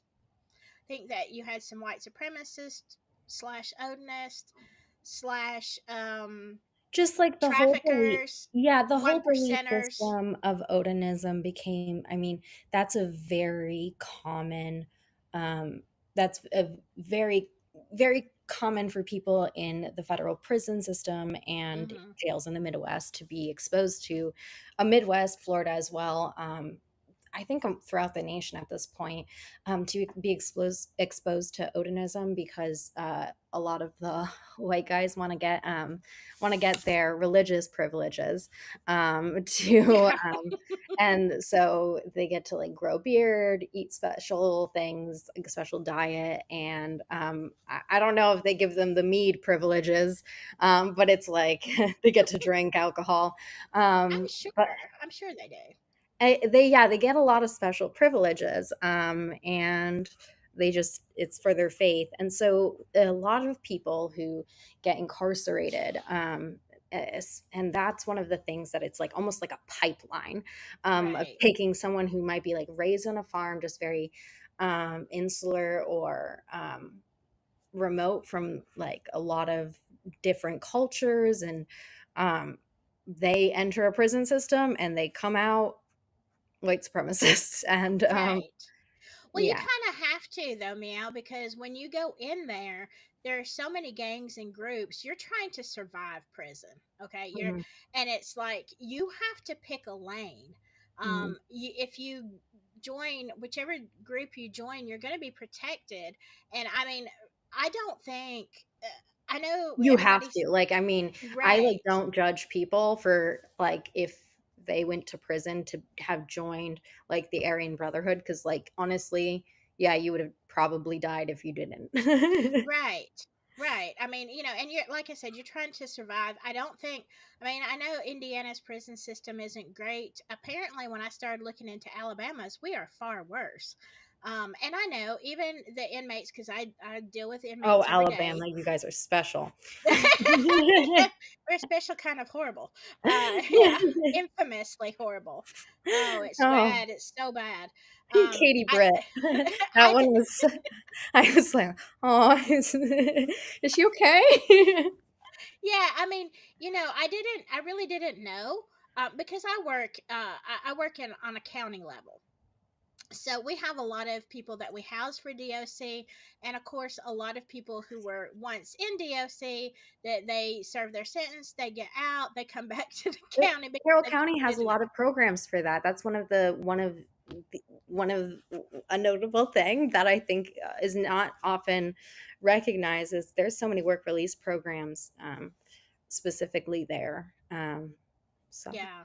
Now we do have that, but I guess our prison system is just like anything goes, and so I don't. I'm like you. I don't judge somebody for having been in that situation because you do have to pick a it's lane. traumatizing. Like and Yes. you're actually putting these people through like so much trauma just because it's such a hyper um like racial tensions just become so Right. augmented in a situation like that. I don't know, like I got really into watching like prison documentaries, and so 60 days in and like things like that. Yes. um There was actually one of the 60 days, and I haven't watched it. Like, look, I see this every day. I'm not watching this show, but they it's did a weird one. a place that's not very far. It's not my county, but it's not far from my county, and that was like, everybody was like, "Are you watching this?" I'm like, "No, no, I'm not. I know.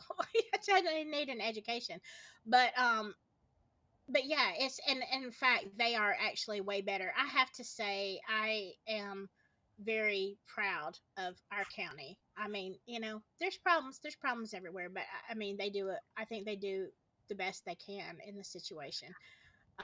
And I'm not Yeah. just saying that because I work there and some people know I have a YouTube channel. I genuinely mean that. Mhm. Otherwise I would just not bring it up. But yeah, so I mean, you have all these people and you have all these factions. That's why I think I think it was a conglomeration of, who was involved. I think that definitely that there were some people out there that day who were one percenters. I think there were Odinists. I think there were, I think that there's Finlanders. someone that has to have been in that they don't want out. Like maybe someone within law enforcement Yes, or someone's absolutely. kid. I Hmm. wouldn't be surprised. Yeah. Like all those things I would be like, eh, saw that one. Well, see, that's my theory, and that's all it is. Again, is a theory. Um, that there was, if law enforcement was not directly involved, I do believe that is somebody within that group of people who was either, getting an extra income and is trying to cover, maybe that's not the way this was supposed to go, and I don't know what happened. But Mhm. I think there is definitely law enforcement support to keep it suppressed, for whatever reasons there are. But yeah, I mean, back to this lull. You know, they're saying, well, all of a sudden, I don't understand this, Meow, because you have an interview where they're saying, oh, the reason nobody actually saw, because this is my problem. Like, you have people that say, oh, I think that was them. I think it was Abby and Libby. I have not heard an absolute witness that I know of saying, I saw Abby and Libby and I talked to them. I knew them. They were definitely on the bridge at this time. We have, they looked like, well, you know what, Bree and Kelsey look like Abby and Libby too if you're at a distance. Mm. And so there you go. But how do you know that there was a lull? So it just so happens. I mean, how fortuitous, right? These Mhm. girls are out there, and you've got all these people that say, I saw them and I was there, and then, Betsy Blair leaves, and all of a sudden there's a lull, and then there can be this gigantic crime committed. Mhm. That, look, statistically, I think that's crap. I don't think it was just a lull, because you can't do that. You don't know if there's that many people, but Well, then we other also people say, know that there were men on the trails. I mean, I'm mm-hmm, waiting to I mean, like I thought Daniel Pearson was a witness. Like I thought that's like, you know what I mean? I thought he was going to be a witness. And I right, thought the McCains were going to be brought up as witnesses because they were there. Like their own self-admission, I think. On that one, I just and I don't know. I mean, I think that Sarah's giving her witness description of the that became the sketch number one. right, The older guy, she said that she didn't get a good look at his face, but she thought he was white. I mean, like, how do you make a sketch out of that? But different colored jacket, so it was just a little bit odd that they went with that instead of starting with sketch number two, which was more directly. Uh, right. it was just an obvious choice. Um, Shoes. What about Abby's shoes on the bridge? The alleged Snapchat photo where the Converse logo is on the wrong side of the fucking shoe. Um, It's I not, but didn't. it was Chuck Taylor, wasn't it? Chuck Taylor's not Converse. Yeah, it could they could be fake. So just like look into, I guess, like they might not. For girls. Like another thing. In the defense of that Snapchat, okay, because I go back and forth on it. Like now Mm-hmm. I'm like, okay. Is it real? But Right. I'm not a conspiracy theorist, so I keep trying to. But I do know that, like, girls when they're like staying over at a sleepover and stuff like that, and if they stay an extra day, they don't have like an extra change of clothes, so they just like stay in the thing. And so I wasn't surprised that she was wearing the same clothing in that Snapchat. I didn't think that was surprising, per No, not the se. clothes, but the Yeah. shoes. The shoe. You're right. I didn't think about that actually, Meow. If they were knockoffs, and they could have been, but definitely the logo is on the wrong side of the shoe. Now, Mhm. I wouldn't. Okay, I would call myself a conspiracy theorist, but not to. So I mean, it's good. It's a good balance here, because like, I'm only a conspiracy theorist when I can't explain things the normal way. And then I'm like, okay, let's open the mind and let's, That's natural. That's like the natural way that like human beings are too. Like they need to make sense of things. And ha- the bike, yeah, I've always same. yes, yes, I yes. just Let's talk about the biker brigade. yeah, that was like that was an impressive turnout. Like I like they that was an impressive turnout. Within 3 days of the murders, and also um I just think it's interesting how many, well, I mean, it just it's interesting that on the 17th, right, like the 17th was the day that Brad Holder was, so like breaking down this timeline of exactly what happened each day. So the 15th, they basically they clear the scene. They collect the evidence, and then the 16th, they open it up to media. Media is allowed to roam down, and Ron Logan's going up and down with his friends. So it's like, and his dog's running around the crime scene. So it's just like, Yeah. I was like, all right. So you better hope that they've collected everything at this point. And then they conducted a massive search warrant, FBI, Department of Homeland Security, and Carroll County ISP. They descend on this home, flashbangs and everything, Right. to Bicycle Bridge Road, Hmm. and they do the search warrant all night, and then they say, like dead end, and then immediately after that, they um, seal the crime scene again, return really quickly. And even like the media, like the broadcast local media, was like, so we're not really sure what they're up to. We were allowed to roam this area yesterday, but not today, while police were there. And Yeah. that's a quote by Rich Van Wyk. Like, it was weird.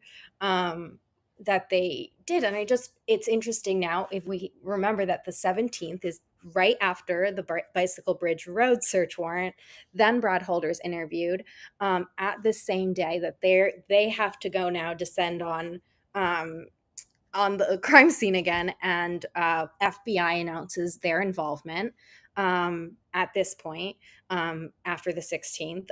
So it's just an interesting day, for all of these things to unfold. And that was, I believe, the Friday. And then the 18th was the big biker, Abby and Libby benefit ride. And it's just a lot of bikers. It It's just is. And this was brought to me, theory, of course. And so I mean I have to address it. Um okay, if the and a 1% gang, the Kokomo crew, whatever, these biker groups, if they were involved at all in the unalivings, then you have to, and maybe the family had a clue, had a suspicion. Well, obviously they had a suspicion because Becky, according to Frank's motion, told law enforcement, "Hey, I think it might be the Odinist." Um, so was that show of 4,000 motorcycles coming in just a few days after the incident, was it a show of power? Like, okay, we know who you are, we know what you did, but it stops here because, we've got backing, you know. and that's what I mean. Yeah, when I spoke with him, I always thought that was, um, yeah, I thought that was remarkable, but I didn't really know what to make of it. I thought that someone had clearly killed, like someone was a like someone was one of the victims' daddy was a biker, like, and a Yeah. very prominent one at that. And I struggle to find another way to say it. But that's what I took away from that, or that someone was very influential, for that sort of turnout. Like, that is comparable to, like Sonny Barger's like funeral procession. Like, that's impressive. Yes. Like, and it's and for that many to show up also in a disputed territory that is like known to be, um like between the Outlaws, Hells Angels, long standing history of hating each other, fighting over territory. There was no sort of confrontation. It makes me wonder if they were all, with one, or if it was a mix. I just want to Right. know a little. The motorcycle gangs are a they're the poisonous apple. They're Yeah. the yeah. And I do want to address this, Dean Johnson. You're talking about some of the bikers do toys for tots and fundraising. Yes, and let me say this: I do know some bikers. We have several prominent gangs. Actually have a lot of gangs, and then we have a lot of riders around here, and they're smaller. But we're talking about the one percenters, which The are one percenters are like advertising that they engage in criminal activity. They're the right. number one transporters in right now, like currently, of methamphetamine on the streets, and they also help distribute. They have made allies with certain like MS-13, Hmm. because those people are bringing the drugs in, and that's a very lucrative source of revenue. And Indiana has a lot of addicts, and it has a lot of economic downturn, and so methamphetamine has become endemic there. Oh Um, yeah, here too. and Absolutely. yeah, it is something that I at least found jarring, to see how much it's like this, and has kind of fractured the community, and I have a lot of sympathy for that too. Yeah. But it's also, the motorcycle clubs are do a lot of that trafficking, and constantly the federal government is trying to charge them with RICO cases, and then they get rid of the outlaws, and they did a big RICO bust in Indiana in 2016, I want to say, maybe 2015. And but ultimately what happens with those things, I think, is that another gang springs up in its place, because Hmm. that revenue stream is still there, and Right. um, it might not be a public revenue stream. It's like illicit revenue. Right. So Right. And I mean, in my area, and this is kind of scary. I know a lot of, and the Ellie knows that it's coming in from, a lot of our substances are coming in through biker gangs, and gangs in general, not just bikers. And and let they're me say, proxy gangs. Like there's a bunch of proxy gangs, like yeah, proxies for the yeah. bikers. And Yeah. I mean, and I personally know a lot of people who ride and they're on their own little clubs, and they're great people. I also, and this is mind blowing to me. I know a lot of professional people, like what I would normally think of as a friend, who are part of these 1% gangs. And I'm like, oh my God. Because, I mean, yeah, is every single person in every single gang doing it? There Probably are not. there's also an overlap with law enforcement, because with these, um, just in terms of, I guess, interest in riding bikes, and guys liking to hang out with guys. I don't know. I don't judge. But uh, but there is a lot of, they cater to veterans, former veterans. They That's been a huge demographic that they pull from. And I know that there is always like a gang assessment. Again, you can find it published on. They usually publish it the year from the year prior, um, and it's readily accessible. But yeah, so these motorcycle gangs tend to be. They tend to they tend to do most of their work through their channels from the south, up through the south, into Chicago, where Chicago, you obviously have the a very Right. dynamic, lots of corruption, a lot of drug routes going through Chicago, Great Lakes region. So it all kind of makes sense. And there are people in law enforcement that do join it. I think there is a law enforcement group called the Iron Order Motorcycle Club, and they actively cater to law enforcement members. And yeah, I think that there is I can't fully understand it.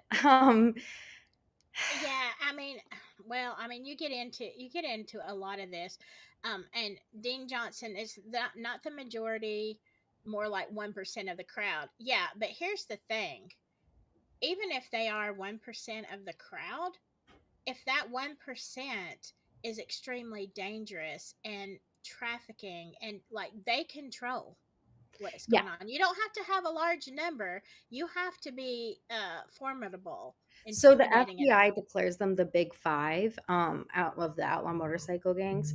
And I believe those are the Hells Angels, the Outlaws, the Banditos. Um, Deviants, they're what? oh God, I'm gonna. Sons of Silence was another one, but Sons of Silence is an official support club for the Hells Angels, for the most part. So you can just kind of group them together. But they are different groups. Hmm. Hells Angels, Indiana, interestingly, has adopted a silo rune What? into their logo. So they've already kind of adopted the neo-Nazi stuff. Open arms. So. I just got a notification that said the broadcast was going to end. Oh, Maybe it's just the recording. I don't think it's that. I shouldn't be on a time limit. Let me just make sure.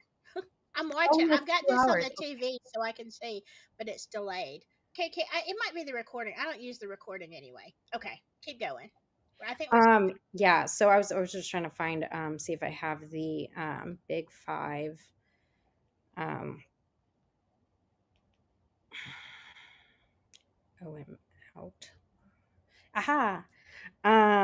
You got the Big Five update. So this is by the FBI. I mean, it's an old one. It's from like the early 2000s. But Hell's Angels, Pagans, Outlaws, Banditos, Sons of Silence, other dominant outlaw motorcycle gangs in the United States, and then the associated crime groups are white supremacy groups, prison gangs, and traditional organized crime.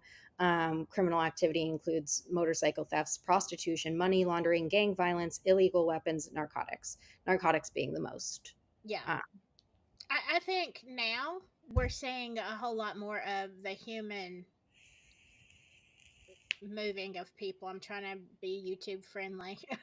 You know what I'm talking about? oh Trafficking yeah. of people. Um, Mhm.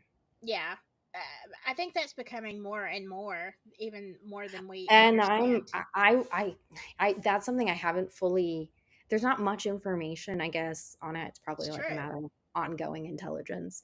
And Hmm. I try not to speculate on ongoing issues too much, rather, because, like, after assessment of the vibes, I want to Yeah, keep my life. And, they're exactly. not, they don't have a really great sense of humor. So, I'll just Strange. keep my speculation to myself about that. Yeah, yeah, um, yeah. And I'm not saying, Dean, that they're all bad. I mean, obviously, I have a lot of business acquaintances and friends that are a part of that, and I mean, I don't necessarily think of them as bad people. I could not be part of that culture, but as a female, for Mhm. sure. uh and I don't get that. My female friends who are in those, you know Yeah, clubs, it's very i don't sexist. i don't get it. Yeah, because That'd be it's a like the no. property of, and you are the Yeah, property of the, and or then they have the girls that are, passed around by different. It's just a little yeah, bit, yeah. um, That yeah, ain't happening. I ain't nobody's property. yeah. So, but yeah. um uh It's an okay. underbelly It of it America. is. It is. And I mean, people, if you're a female and you want to be in that lifestyle, do what you want. I'm just saying, for me, not gonna happen. This one I thought was interesting. Linda Kay had said that she heard that there were black and red robed people near Stephanie Thompson's home the night of the fire. I have not heard that, Linda Kay. Yeah, I've not heard that, but that's interesting. I know that the power went out before the fire, which is something that I was didn't know consistent that. with Flora.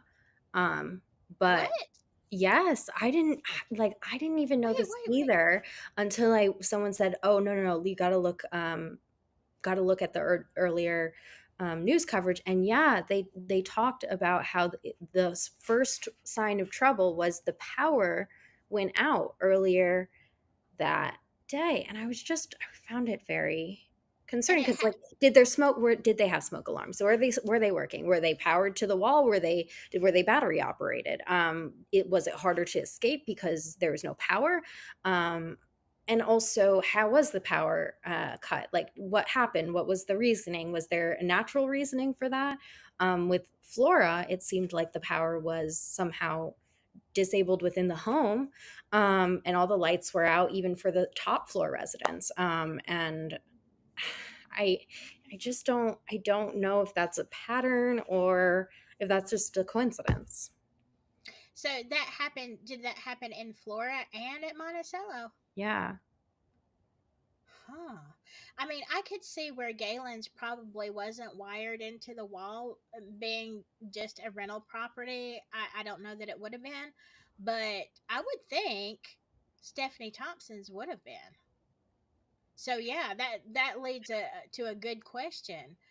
Usually Um, they have backup batteries. Like, it's just, it doesn't, it just is like, no call, no, everyone has their cell phone right next to them, right? No right. 911 call, no, um nothing. And in separate rooms, one in the bathroom.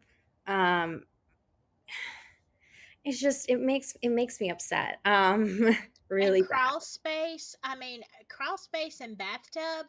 Obviously, something is going on.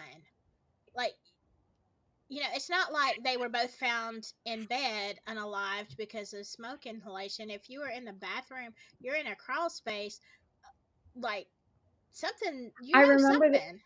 It seemed like, I mean, I'm just speculating from the report because they were kind of vague, but it seemed like that there was so much debris, it was even hard to, like, like they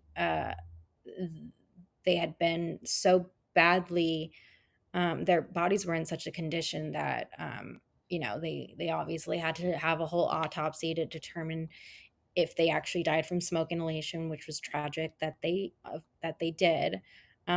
But it's almost like hard for me to believe in 2022 that neither woman was able to contact anyone, not able to call 911.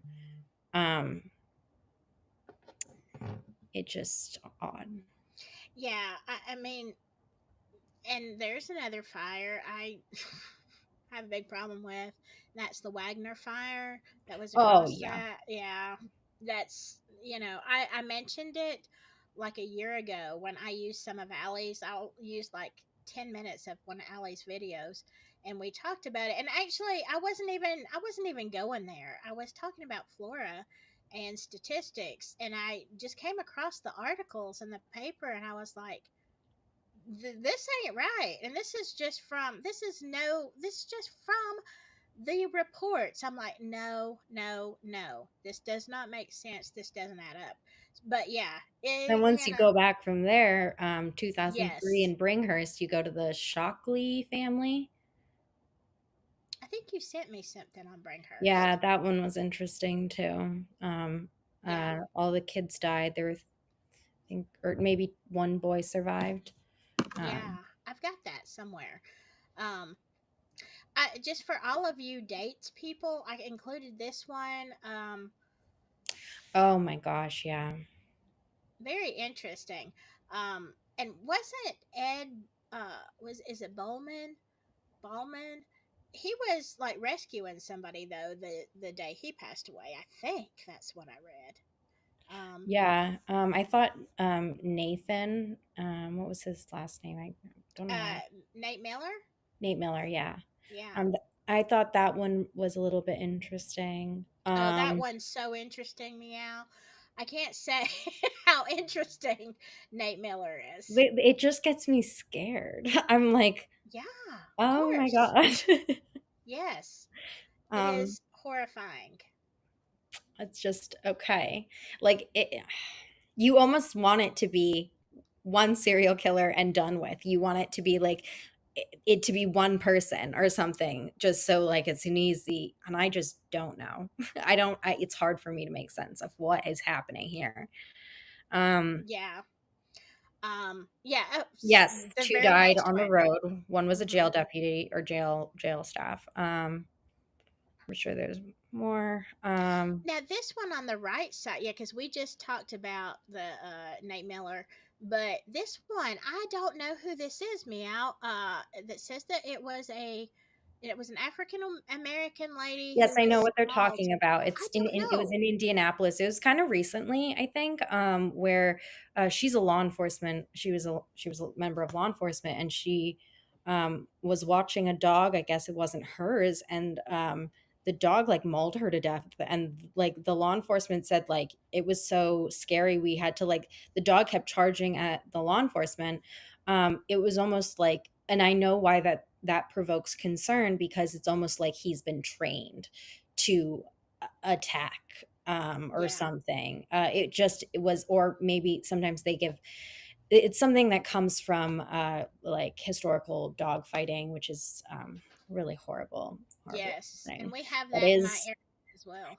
and it does happen in Indiana, and it's foul. Um, there's also where those girls who were mauled by a pack of pit bulls in Carroll County, before the murders of Abby and Libby. That was another one. Those girls were just going for a jog and they were mauled to near death. Um, Wow. and My Tobe goodness. Lesenby's quote was, I think, it's like they were feeding. It was so Goodness. weird. It was like, oh That my is God. weird. Did you hear that law enforcement stated that years they lost contaminated? Um, that would be interesting because okay, two things on that. Is Barbara McDonald, she did an interview with Tobe Lesenby, and he confirmed the presence of having fingerprints and DNA from the killer. And to my understanding, Richard Allen's doesn't match. So I don't know if it's been gone or if he just doesn't match. But one of the people that did, it said in Stephanie Thompson's obituary, the Sergeant Stephanie Thompson's obituary, is that she was remembered, like she had uh, a notable contribution to one of their cases, one of their murder cases, and was able to lift touch DNA from a very, Yes, she was one of the first people to be able to do that, wasn't she? yeah. And so it's so automated and so the fact that they would lose it wouldn't just, Well, they've lost everything else, I would Meow. like They've more lost the information on interviews. that. Yeah. It's I like, would what haven't you lost? like, how did you, let's unpack that. Okay, let me read I this. don't know if you can read. I've got to make this bigger for Never myself. trust a phone left behind in the crime scene. Just trust who is behind the camera taking the pictures, and never trust something that can be faked, like a screenshot of a Snapchat. I would say I would never trust a phone left behind. And then, Oh yeah, because it was right under yeah, that Abby. makes no sense. Makes And no sense. so they intended for it to be left there. Yeah, and then it says interesting that all of the witnesses just happened to be friends as well, including the girl that got the screenshot Oh, of that luckily sent Snapchat. Yeah. I mean, these were just things that came up in the chat last week. Um, and there were just some things I wanted to highlight mhm. about that No, I because love these it was questions just, because it helps me also understand. Like I feel like I went into Flora in a with like surgical precision, and um, trying to unpack it, and what is helpful to Delphi, or what I've gathered on. I'm learning it too, is what I'm trying to say. well, I mean, and you did a phenomenal job on Flora, and I I cannot. At first, I thought they were two separate events, and they could be still, but I just there are just too many names that come up. Of course, it's a small county, but there's too many. When you go behind the scenes, meow, and you look who is married to who worked in the office with who was at this scene, who was at that scene, all these tentacles, you know. And I would say that like an association is not necessarily direct. These are in Hmm. these crimes were treated completely differently. Um, in terms of one girls burned to death and alive, by the way, Right. like and that there was a degree of cruelty with this. Yes. And that's one of the things that really upsets me about Flora. And whereas Delphi, but one of the victims was clearly displayed in a way that was intended to traumatize whoever found Yes. that victim or whatever. Hmm. It's clearly trying to communicate a message, what that message may be. And that's why, and I mean, I say it a lot, and I mean, just because I mean, it's not new, it's my theory. Y'all Mhm. don't come at me or come at me, I don't care if you do or don't. But It's healthy for people to have theories. It's like just it, ignore anyone. yeah, but here's the thing. I work with criminals every single day. I know how they behave, I know how they act, I know how they think, and I know how petty.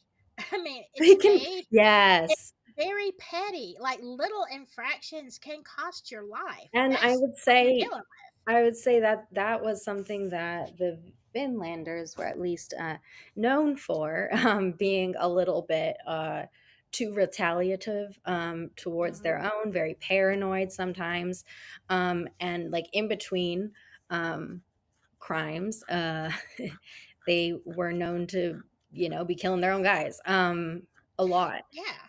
Um, And so, for and that's why I have to bring up the theory of retaliation against Derek German. It is, and it's not just the old things. Yeah, Like, there's there were definitely, there yeah. were there were things that were pretty recent, not just the whole jail thing. That's a big thing. And you have to understand the mentality, because these people don't I mean, he forget. was involved with what the biggest drug bust within the county, like ever, the Hmm. meth bust or whatever. And a lot of people went to prison for extremely long sentences. And uh, Derek was obviously, he was manufacturing.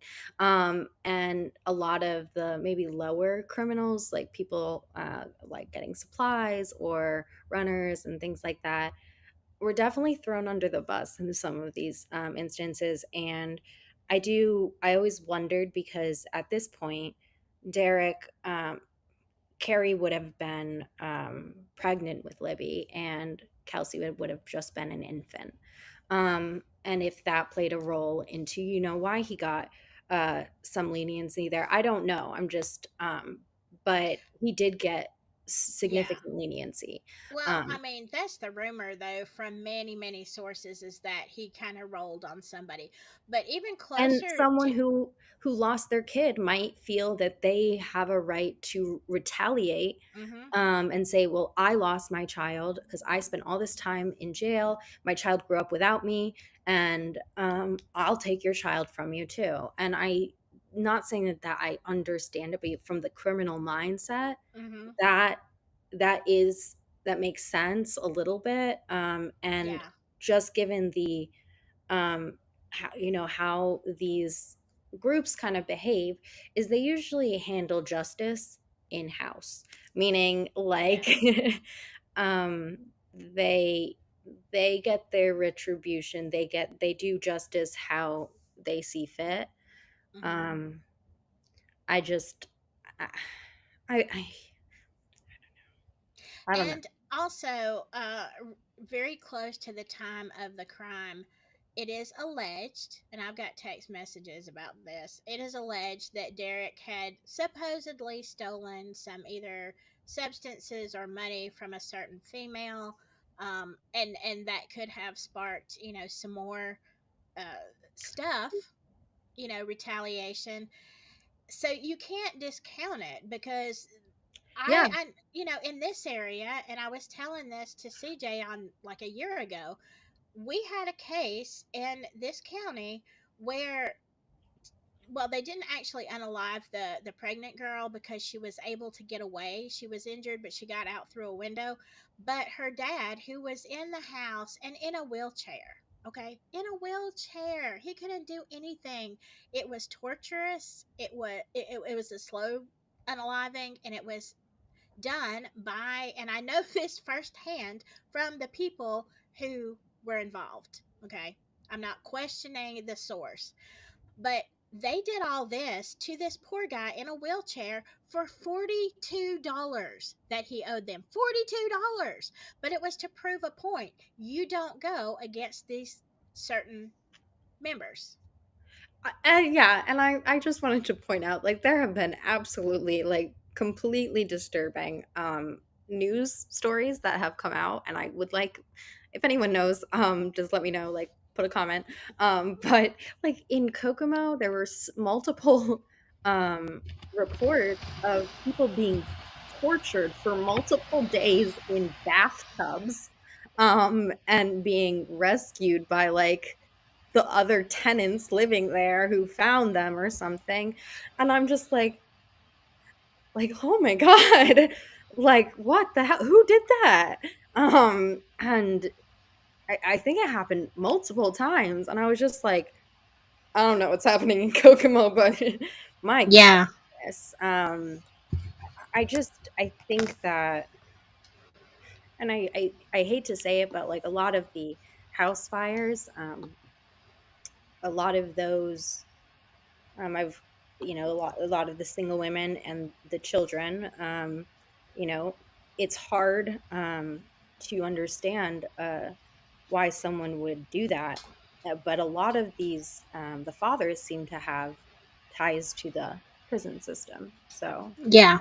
Yeah. And I mean, it's a whole cultural thing. I'm sorry. So somebody said, I think they're talking, I don't know if they're talking about me or you, but I think they're talking about me.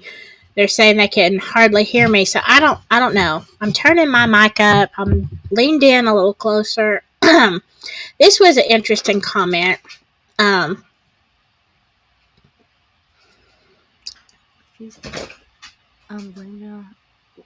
So, See, I don't know. I haven't heard this. Very interesting, Lambert. ancestral DNA kind of goes through like private companies like ancestry.com and 23.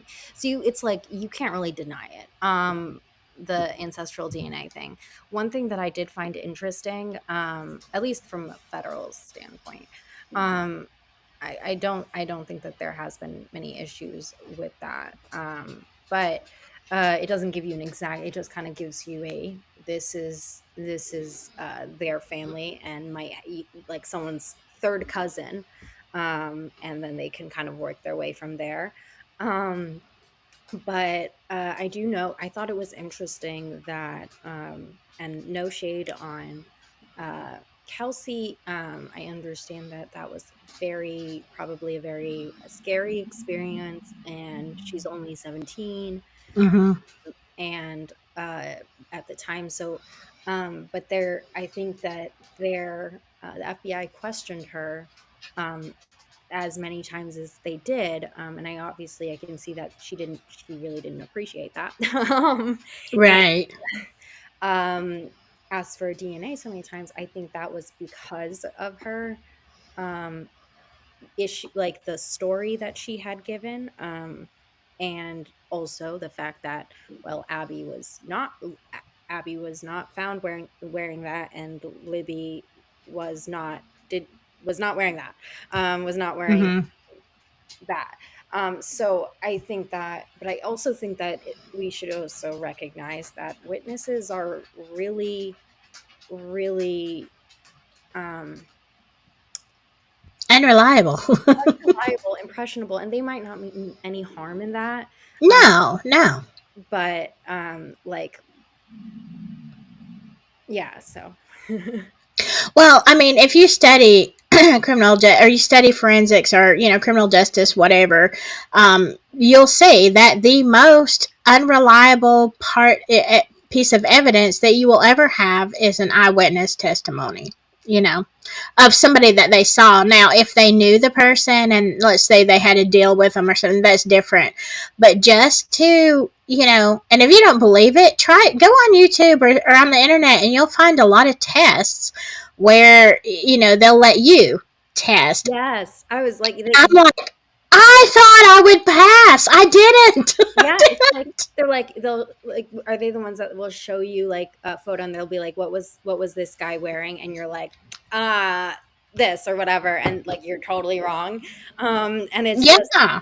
and so I mean, yes, witnesses are helpful, but the overt change of witnesses' statements, the embellishment with adding bloody onto Sarah's statement. Oh my Oh, god, yeah. that was just sloppy, and I was like, okay. Yeah. Yeah. There was something else I was going to say too. I'm looking at so much stuff here. I'm anyway, but yeah, very unreliable. But the fact, I think what shocked me most about the Frank's motion wasn't even, because I think everybody at one point or another has considered the odiness as, possible, along with all the other possibilities. And I think, Meow, they said you're not loud enough. I don't know if you Whoa, can turn your volume up or not. But sorry. I think we all considered the Odinists and at one time or other as potential perpetrators. But what surprised me the most is the lies. So it wasn't even the Odinism factor of all those 136 or whatever pages. It was the affidavits that where they just lied in the PCA. I'm like, how? And how do you dismiss? That's a whole nother thing. Oh yeah. I never thought, okay, I guess down deep, I didn't really believe that they would have a hearing on Frank's, that something, because I think if they did, they would have to throw it out. But, and I think Gold knows that. But I didn't just really expect it to be just dismissed. Like, nah, we're not going to do that. I Uh, actually I have an I feel like the Franks memo was not intended for it to be like actually I don't think they actually anticipated that they would get like yeah, I agree. I think they I were ready agree. to go to trial in January, but they dropped this, and they call it out. They're saying this, like, come on, like, we're going to set the record straight, actually, about what Right. witnesses said. And they were ready to go to trial in January, and they wanted to catch that prosecutor off on his back foot. And I think they did. I think Yes. oh, fucking shit. Yeah, When he exactly. said that. Exactly. And I think that his response, which a lot of people have criticized him nationwide for his retaliative response, I think it was because he was like, "Oh shit! Oh shit! Oh shit!"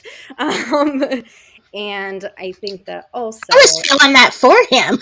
I'm not even like, I'm not on one side or the other, but I was like, oh my God, if I was Nick, I would be wetting my pants right now. yeah, I know. I was like, "Oh God." Yeah. I understand that the court does need this is my one defensive goal. Like, this is my only defensive goal, and I do not like Judge Goal. Um, Me either. um, this and what I think what his I mean, what he's trying to say is about the contempt of court is that, like, the court's um, duty is to re- um, maintain the public's trust in law enforcement and the judiciary and their public officials. So I thought that Yeah. was Oh no, okay. I was looking at a message. Let me But Let me yeah, get back in here. I don't think that the defense did anything wrong at all. I just think that No. that's the argument that Nick McClelland is trying to go with in order as like like his last ditch effort to try and Yeah. um Well, here's the thing, Meow.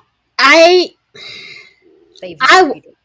yeah, I wouldn't. Okay, I've spent my whole time researching Delphi on the fence of saying, could I? Well, actually, I started out with everybody else believing the narrative that Richard Allen is guilty. Then I started looking into it, and I had too many questions. And then I was like, okay, well, what about this and what about that? And I don't know.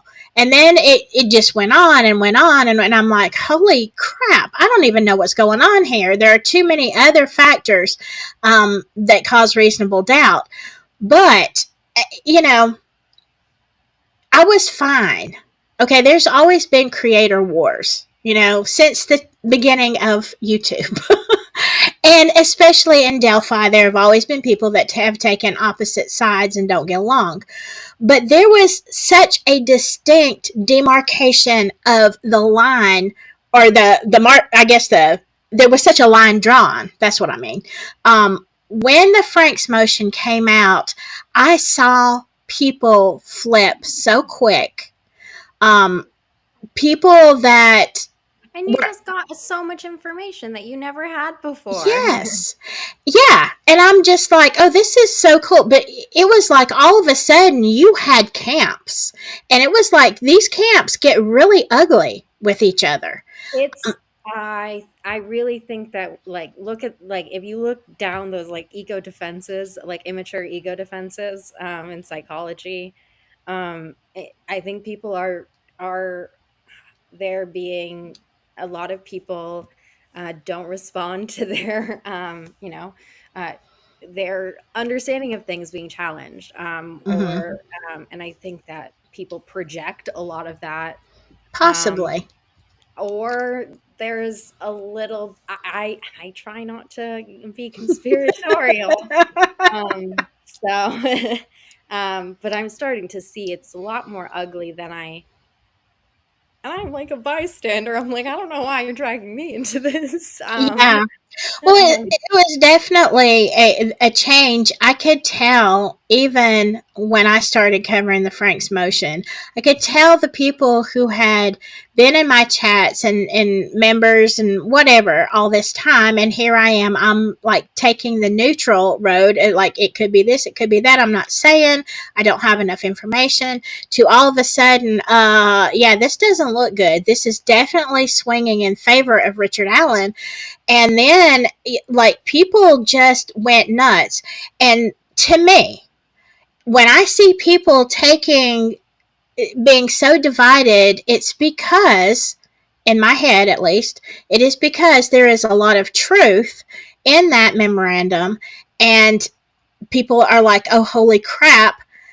Could I or a friend or whatever be implicated because we are part of these groups or we're friends with these groups or whatever? There was a response by actually to the Delphi Odinist that I found a little bit interesting. It was sent to me. I can read it. Yeah, But I know that there were a lot of Odinists. I was like managing the Unraveling's TikTok for a while. And oh yeah, they had their issues and they let me know. And yes, they did. um, fighting with each other. And I just wanted to read this. It said, attention Odinist Finlanders directly involved in Delphi, Indiana. Valhalla will not welcome you. You will not sit welcome amongst gods. Truth, honor, and wisdom have no place among you. Fools, you fought to invoke your rightful powers, but by denying an offering was made, you revocate your request, you flee scared, deny truth, you let men and man's law threaten you into submission. Jesters, ha ha. Delphi, Indiana, home of jester landers. Ha ha ha. We laugh at you. Wow. All Father laughs at you. Cowardice is despicable.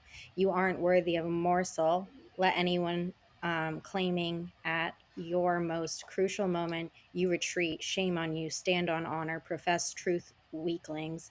God wear truth as armor, strolling into battle, having no thought of retreat. Claim what is rightfully yours. You seek wisdom, power, and knowledge equally, yet you deny it being sought. You have no place amongst gods. You deny you are a god. You deny you are a god. You retreat and tremble, petrified at the mention of mortal punishment. Foe Odinist cowards and coward in fear, the very opposite of core beliefs. Meek, weak, mortal. True Odinists never kneel. Honor all Father and your honor, your honor yours and honor yourselves. You ask to invoke your rightful power, yet you smell of fear and defeat. If fear keeps you hostage, seek the company of the weak. You have no place among warrior brothers and sisters, gods and goddesses. Wow. This Wow. is So that, I mean, am I understanding this right? That's meaning like you're denying that you had anything to do with this because of fear of man, fear of punishment, whatever. it's a very strongly worded message by someone who clearly understands like the faith and the like the Mm-hmm. and maybe like it's a very personal message, and I think that and there has been a lot of people that do practice the pagan stuff and they're like, this is so foul or whatever, Mm-hmm. and I recognize that, so I'm just saying, like, I guess they're not all in consensus either about, or like they, a lot of the Odinists think it's an Odinist thing. So that's Yeah. something to, they even have. I, yeah. I take it as you did a blot and now you're denying it because you're weak and you're, uh, Exactly. wow. Wow. That is That's what I took crazy. it as. Yeah. It's like, Yeah. um, Wow. I wonder if they'll bring that up in court. That certainly is interesting. mhm. Jeez. I have not heard that before. Thanks for sharing that. Um, let's see. I know we're way We're way longer than over I time. yeah, I'm so glad. norm. I just forgot that we were on a live stream, so that's just better for me, honestly. I mean, that's okay because like a lot of people will listen to this in pieces. People look at do the replay and they listen to it. Whatever, it's okay. I mean, I thought this was very interesting though. Digital had said that the is that the three girls? I'm gonna have to get my glasses on. I The can't even three see. girls were there earlier and saw Richard Allen leaving around 1:30. They went to the park to play basketball. I think they Libby mean Libby. Yeah, where are you? They conveniently left out of the PCA. Oh, I did not know about that. yeah. Um, That's like poof. okay. And then overstaged crime scene to divert the attention. FBI and Homeland Security was focusing on Flora and the fires prior to Flora. Um, So, because some people say that the ISP was in the area or the FBI was in the area investigating Flora at the time, and that this crime happened to divert attention. It's a brand new thing. What do you think about that? I would say that all I know for a fact is that the FBI actually, Ryan Lindgren, who is also involved with the shootout with Greg Ferenczi, he was investigating Flora, had given the family and also spoken with the, the pair, I guess, had already spoken with certain members, certain locals, and yeah, I only know that was in 2021, I believe. And I know the ATF was involved in Flora early on, so that's kind of the federal agency that also works with FBI with intelligence gathering. The ATF is just going to help with more of very complex arsons usually, and I know that they were the people that were investigating.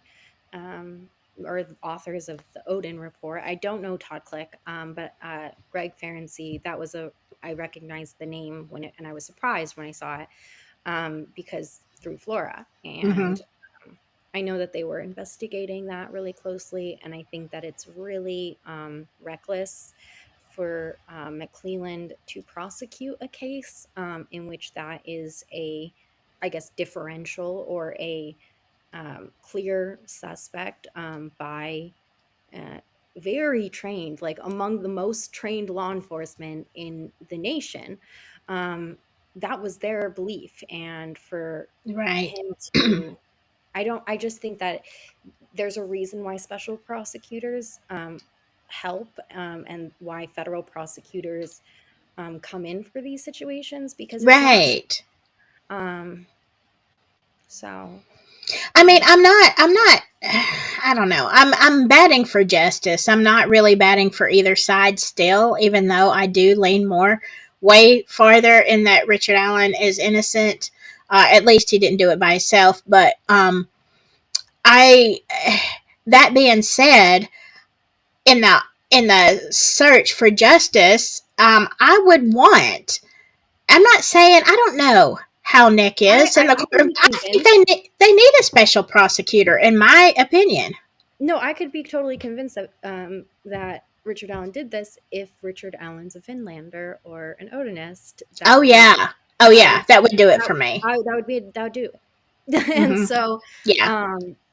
but in the absence of any of that, and according to um, his defense attorneys and now two defense attorneys, he has nothing to do with it. So it's almost like, did they misfire? Did they expect that this was going to be like a prisoner's dilemma where he was going to sell out the others that were there? And Hmm. they often, they fire on the weakest link and they hope the rest of the links are going to fall in line. But you got to get the right link in order Right. for the prisoner's dilemma to work. Right. And here's the thing. I mean, yeah, if it could be proven, but now we're in the situation, meow, where even if they could say that Richard Allen was an Odinist, it would be like, cutting off their own tail, because they have already said from the very beginning, we dismissed this. It had nothing to do with Odinism. We talked to a And professor. why did you dismiss it? Like Yeah, the domestic terrorists, the local domestic terrorists, are we're not a concern to you. I yeah, mean, yeah. I mean, it's like they can't even use that. They can't even make up evidence now for Richard Allen being an Odinist if they dismissed it from the beginning. Because and the either way, more they're time really they get, stupid. the more time they have to innovate some ways. Yeah, That's my issue with it, because I think that buying more time is not necessarily a good thing. yeah. Back to this text, I would like to know, digital, and you can message me on Discord or privately or email me or whatever. I would like to know more about these texts that Libby supposedly sent to some friends. Um, because I'd like to know the time. I'd like to know the set. Yeah, I've never heard that before. I found that highly, highly interesting. Um, Hmm.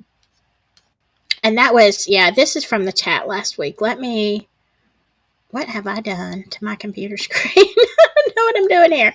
All right, let me go back to the next one because I'm trying to get through. We've only got like 3 or 4 of these left. Um, yeah, this is like on the left. It's talking about why were all these people out here? And I know I've heard several explanations or theories as to why they could have been some kind of filming going on out there. I'm not talking about the unaliving film that may or may not exist. But there was an event or something that drew all these people out there because really, truly, I know it was a nice day, in the winter, but that's an awful lot of people to be out there around the same time, especially when people, and I think it's in here somewhere that I've highlighted, like a lot of people have said, I've gone to this bridge, I don't know how many times, and I might see 4 or 5 people the whole time I'm out there, on the trails or whatever. It's not like the amount of people that they say were out there that day. I mean, I don't know. What do you think? I mean, I've heard a lot of strange stories about who was there, um and there's been a lot of redundancy in those things, because I know that we obviously have heard about Shelby Cheyenne, and Daniel Pearson, Dan and Dave McCain. Apparently came separately, different. But Dave was driving a 90s Honda Ford sedan, right? Mm-hmm. And it just is a little bit interesting because I don't see those names coming back up, but I also know the McCains are kind of they're like royalty. So Yeah. it also begs the question. I don't know, it begs a few questions. They were so involved with the task force. They really wanted to keep that CPS building.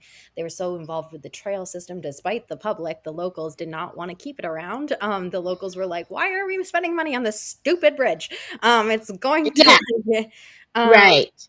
and so it just seemed like there was a lot of animosity over specifically that.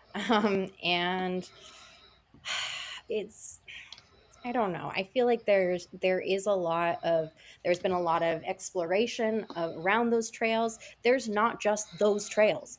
There is a Mm-hmm. lot of trails. There's a lot of trails throughout that whole thing between Mears Farm to the crime scene. That route, that when you take a left right off of right before Monon High Bridge, Right. it goes straight to the crime scene, and you You go that did a way. video. Yeah, you did a whole video like that, Yeah. walking And that. Yeah. I and know. I saw that and I was like, holy Moses. Look at And this. you can do it in the middle of the night and you know exactly where you're going, Mm-hmm. because it's so, and no one, the most eerie thing was I could see people from the trail on the trail, but they couldn't see me. Really? Yeah. And it goes straight from the Mears parking all the way parallel to the trail. Very interesting. Because Mm, of that. Yeah, it's just very interesting. that is. Anyway. I wanted to, and I have to be very careful the way I read this, but y'all can see on the right, this is what Digital said. Um, Ben Mears hung out there. We're talking about a building somewhere. Oh, okay. Interesting place for porno photos, but Yeah, in a historic slaughterhouse. Yeah, that was the word I was trying to avoid. It's the P word. sorry. But yeah, that's okay. It is what it is. Like I make those mistakes all the time. But it says that Ben Mears hung out there in the historic slaughterhouse. Lots of those photos allegedly found in the building. Um, I had not heard that before. Have you heard that, Meow? I have never heard that, but I would like to know what slaughterhouse. There's a couple. And was it a modern one? Was it an old? So if it's a historic one, which property was it? Because like then you're talking about the Deer Creek Historical District. I'm assuming, that's the area where the crime occurred, which was in the historical district. So which one? Which Mears Farm? I guess. Yeah, and then some of these go into. Let me see if I can get to the next one. They're talking about all that land over there, of how the McCains sold the Mears some of the property.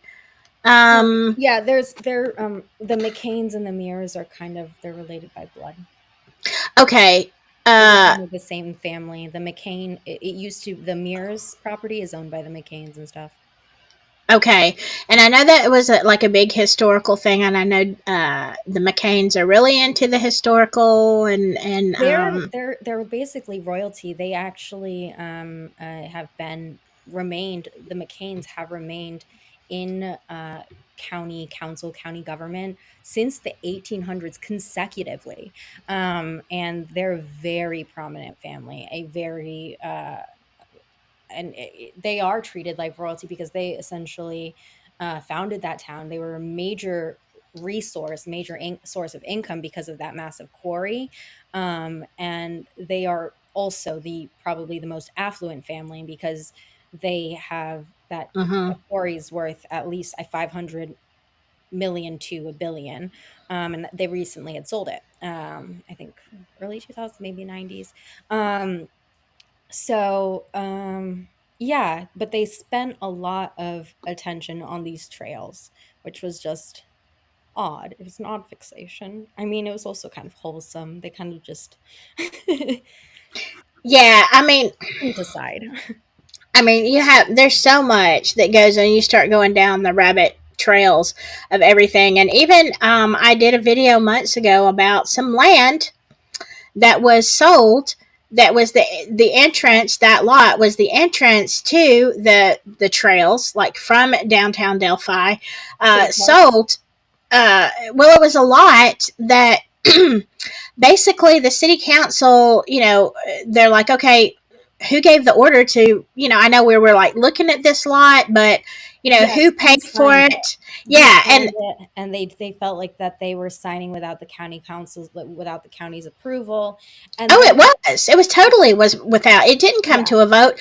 And the attorney's name that was on that paper saying, yeah, we did this, here it is legally, the attorney says, hey, I didn't do that, I didn't sign that, I don't know where this came from.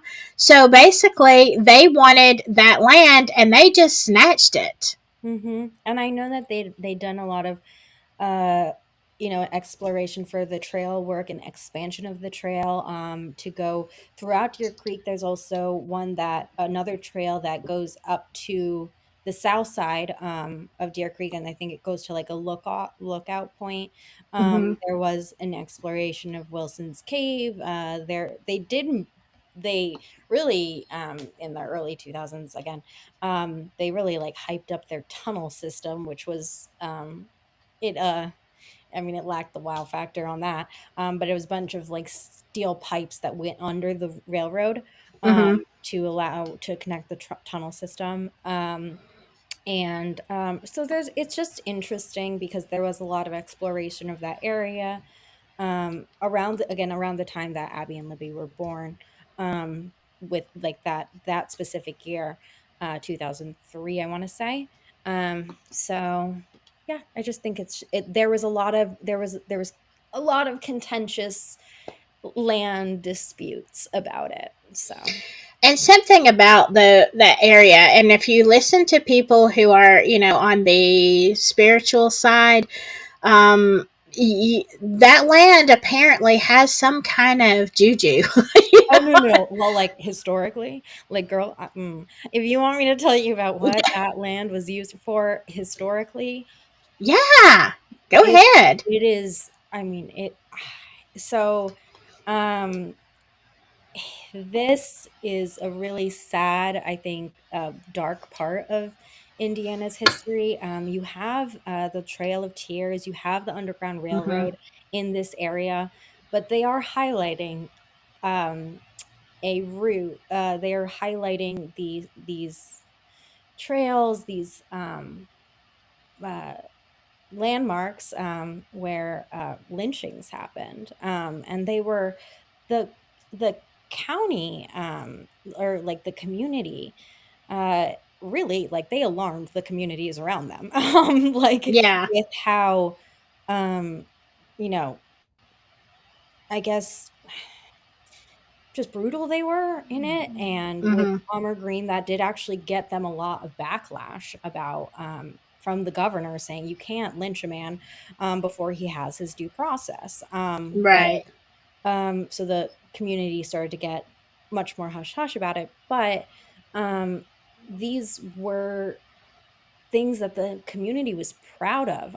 They published it a lot in their newspapers about why they think lynch law should exist, and why they believe, Anyways, it's a bit of a longer thing, but it's not just Amber Green. I mean, there was when you look up that and you Hmm. set the timeline for like throughout Carroll County's history, and they have a very well documented Right. Delphi Journal, the Flora like the Flora Post Democrat, and there was also the Delphi Sun. The Carroll County Comet's been around for a while, but so there's been a number of changing of publications, but they they really were known for their literary journalist things in a but their journalists really would detail these really horrific events, and I find it to be almost It's uh sleuthy. Go ahead. Go ahead. oh no, yeah, I just wanted to say I just thought it was almost like this is part of the culture, and we also see that in how we're responding, I guess, to Richard Allen, that this almost seems to be a very cultural thing, um, Mm. and a very and needing retribution, that like desire to get retribution despite evidence, um, Well, which yeah, is because really, that's the way it goes in small towns. I mean, yeah. I live in one. Yeah. So they call this area hollowed ground because of how many people were killed. You Wow. also have the very famous Tecumseh. Tecumseh was a Native American leader, Mm-hmm.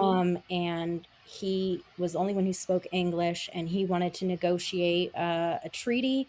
And this was the Battle of Tippecanoe was a big Freemasonry battle, where while Tecumseh was away from his tribe, they attacked the tribe and killed everyone, essentially. And Mm-hmm. it was they basically moved him out by decimate, like just it's just a really sad and dark history that was very much glorified. But when you're talking about, and I know this is kind of more. I don't know how you feel. I don't know if this would be conspiratorial for you or not, but for those who are spiritual and looking for power, this is a real thing. So when you have a piece of land that has been uh desecrated, I guess, or there's just it's spiritually charged. Okay, a lot of bloodshed and stuff in the area makes the ground, supposedly, I don't know, I don't practice this stuff, supposedly makes it very powerful. It seems like that particular area of Deer Creek, with Ron Logan and everybody wanting his land and blah blah blah. I've heard a lot of people say that it is kind of like you said, a hallowed ground, and it was a spiritual, powerful thing, and maybe that is what all the fuss is about. I don't know. Well, think about it this way. I mean, someone who would go there to commit the murders, maybe they really felt that, at least. Yeah. So the spiritual people who are saying that this area has significance, maybe we should listen to that, because likely the killer aligns with that anyways. So Mm-hmm. I find that very interesting too. I just Yeah. I mean, it says I saw the contact on a screenshot between Libby and one of the girls who went to meet LG at the trails. Libby responded back to her. Doolin says in the PCA that they need to talk to the three girls RA saw. yeah. I haven't seen. I don't know. I've got some. I'll be honest with you. I've got so many screenshots of stuff. Like I have to really go back and look. But was it that day? Is that it? Was he talking about that day that there was a screenshot between Libby and Well, somebody? that would just be very important regarding, when was the last Timeline. time that the Yeah. girls were heard from? Exactly. Exactly. Um. And where are we getting that? What's the source of that? Um, Yeah. she was telling him about her son. Oh, I think that goes back to the last one talking about the slaughterhouse, and I don't talking about Mears and Ben Mears and his mom. Um, Let me go back to that for just a second, uh, so I can see what all that was talking about. Um, the Mears grandson was mentioned. Then there was crickets about him until the last few months. And then we're talking about the camera. I think this all goes back, and somewhere in here, let me look. We've got another one that talks about who. Maybe it's the next screen. Let me look at that one. Um, okay, the historical site. All Ron Logan's land used to belong to the McCain family. Mary Gerard is their mother. Hmm. The Mears So are very yes, I do powerful. know the McCain family did historically own all of that land. There's actually I got this. You can find it online, but the Carroll County plat map from Mm-hmm. over the generations and how the land who owns the land, the Wilsons, the um, McCains, the Mears, the Robinsons. You can find all of that, and I think it's really interesting. And you can find some very interesting names also. And so yes, there's a lot of families that have historically been there that are still there. Yeah. Yeah, I'm trying to do. This is the last one. I'm going through the last ones because I know people are like. I Yeah. hope you. I hope y'all are finding this as interesting as I am because look, meow. Oh, we Uh, wanted to talk about this. The Erskine, who was at the fire. yeah, we Um, did.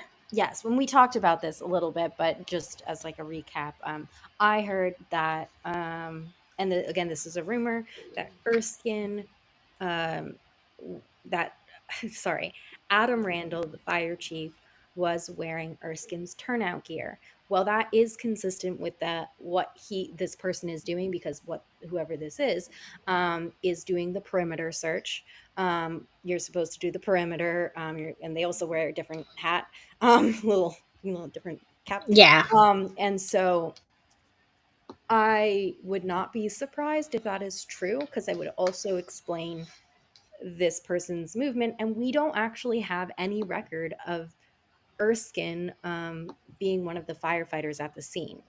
So, although he says he was there, he's not listed in the Flora Fire Department. So we have the whole list of the first responders, Mm-hmm. and we have Dysinger, we have Adam Randall, we have Eric Randall, we have Yoder, all the people that we expect, and I'll read them all.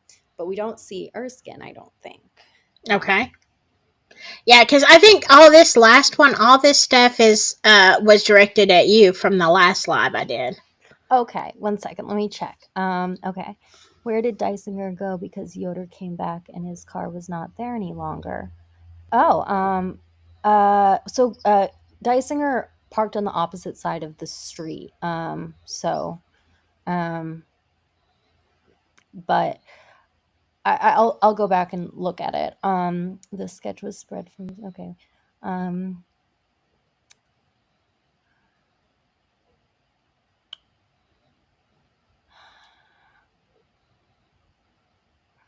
I don't know exactly. See, I don't really know a lot of the names of people.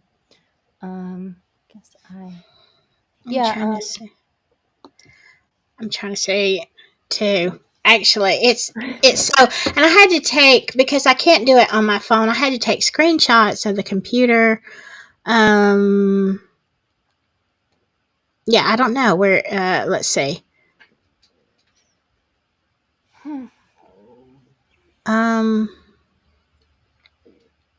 But that jacket, that like blue, dark yeah. blue jacket, that is consistent with what firefighter gear. It also can be consistent with because they tend to wear like dark blue. And same with law enforcement. They're like kind of same, like law enforcement like jackets. Um, okay, so this is the list of the people that were there, just so we can clear this up. Okay. Robert Buttis, Drew Yoder, Derek Eikenberry, Ethan Glasscock, Jack Hayes, Justin Hayes, Jeremy Hayes, Ivan Garber, uh, Dwayne Pirtle, Adam Randall, Eric Randall, Jeff Schumann, Michael Titus, Todd Trent, Wayne Benedict. Total participants 15. Hmm. And Erskine wasn't on there. Yeah, but Erskine said that he was there. So Yeah. Makes you wonder, why would you, I mean, why would you want to say that if you weren't there? Especially, And why would you be um, spreading those rumors about Caitlin, man? yeah, that's crazy. Hello, Mother of Hi, Dragons. Mother. Okay, let's see. Let's see. Which seemed highly unusual of a thing considering timing and her having heard the scream. She was trying to let him know something. I guess we're talking about mirrors again. Why did she volunteer her son moving out 1 month later? I don't know. Was she the one that heard the scream? I can't even remember now. Who was that? The one? Are I we talking heard about the about the scream? scream. I heard about the scream. I have heard about it. But I again, I don't know who heard it. Um, I remember it was someone who lived nearby. And I also find Brad Weber also very interesting. So I just find a lot of people very interesting. I don't really have one singular POI. I just Yeah, I don't either. I really don't. we don't know enough information to even like reasonably speculate on that. But I think that I generally like again look at the top down and try and see like what is this place struggling with, what are what's their Hmm. crime rate like, what's this victimology, and who this these kids have come into contact with in their daily life. So Yeah, yeah. And again, I mean, you have to, you can't discount the Flora. And as far as Flora, um, they you were know, it's one school year and it really affected the kids. Like they were, why are all the girls dying? Like within one school year you have six girls, six, all in yeah, middle yeah, school and elementary.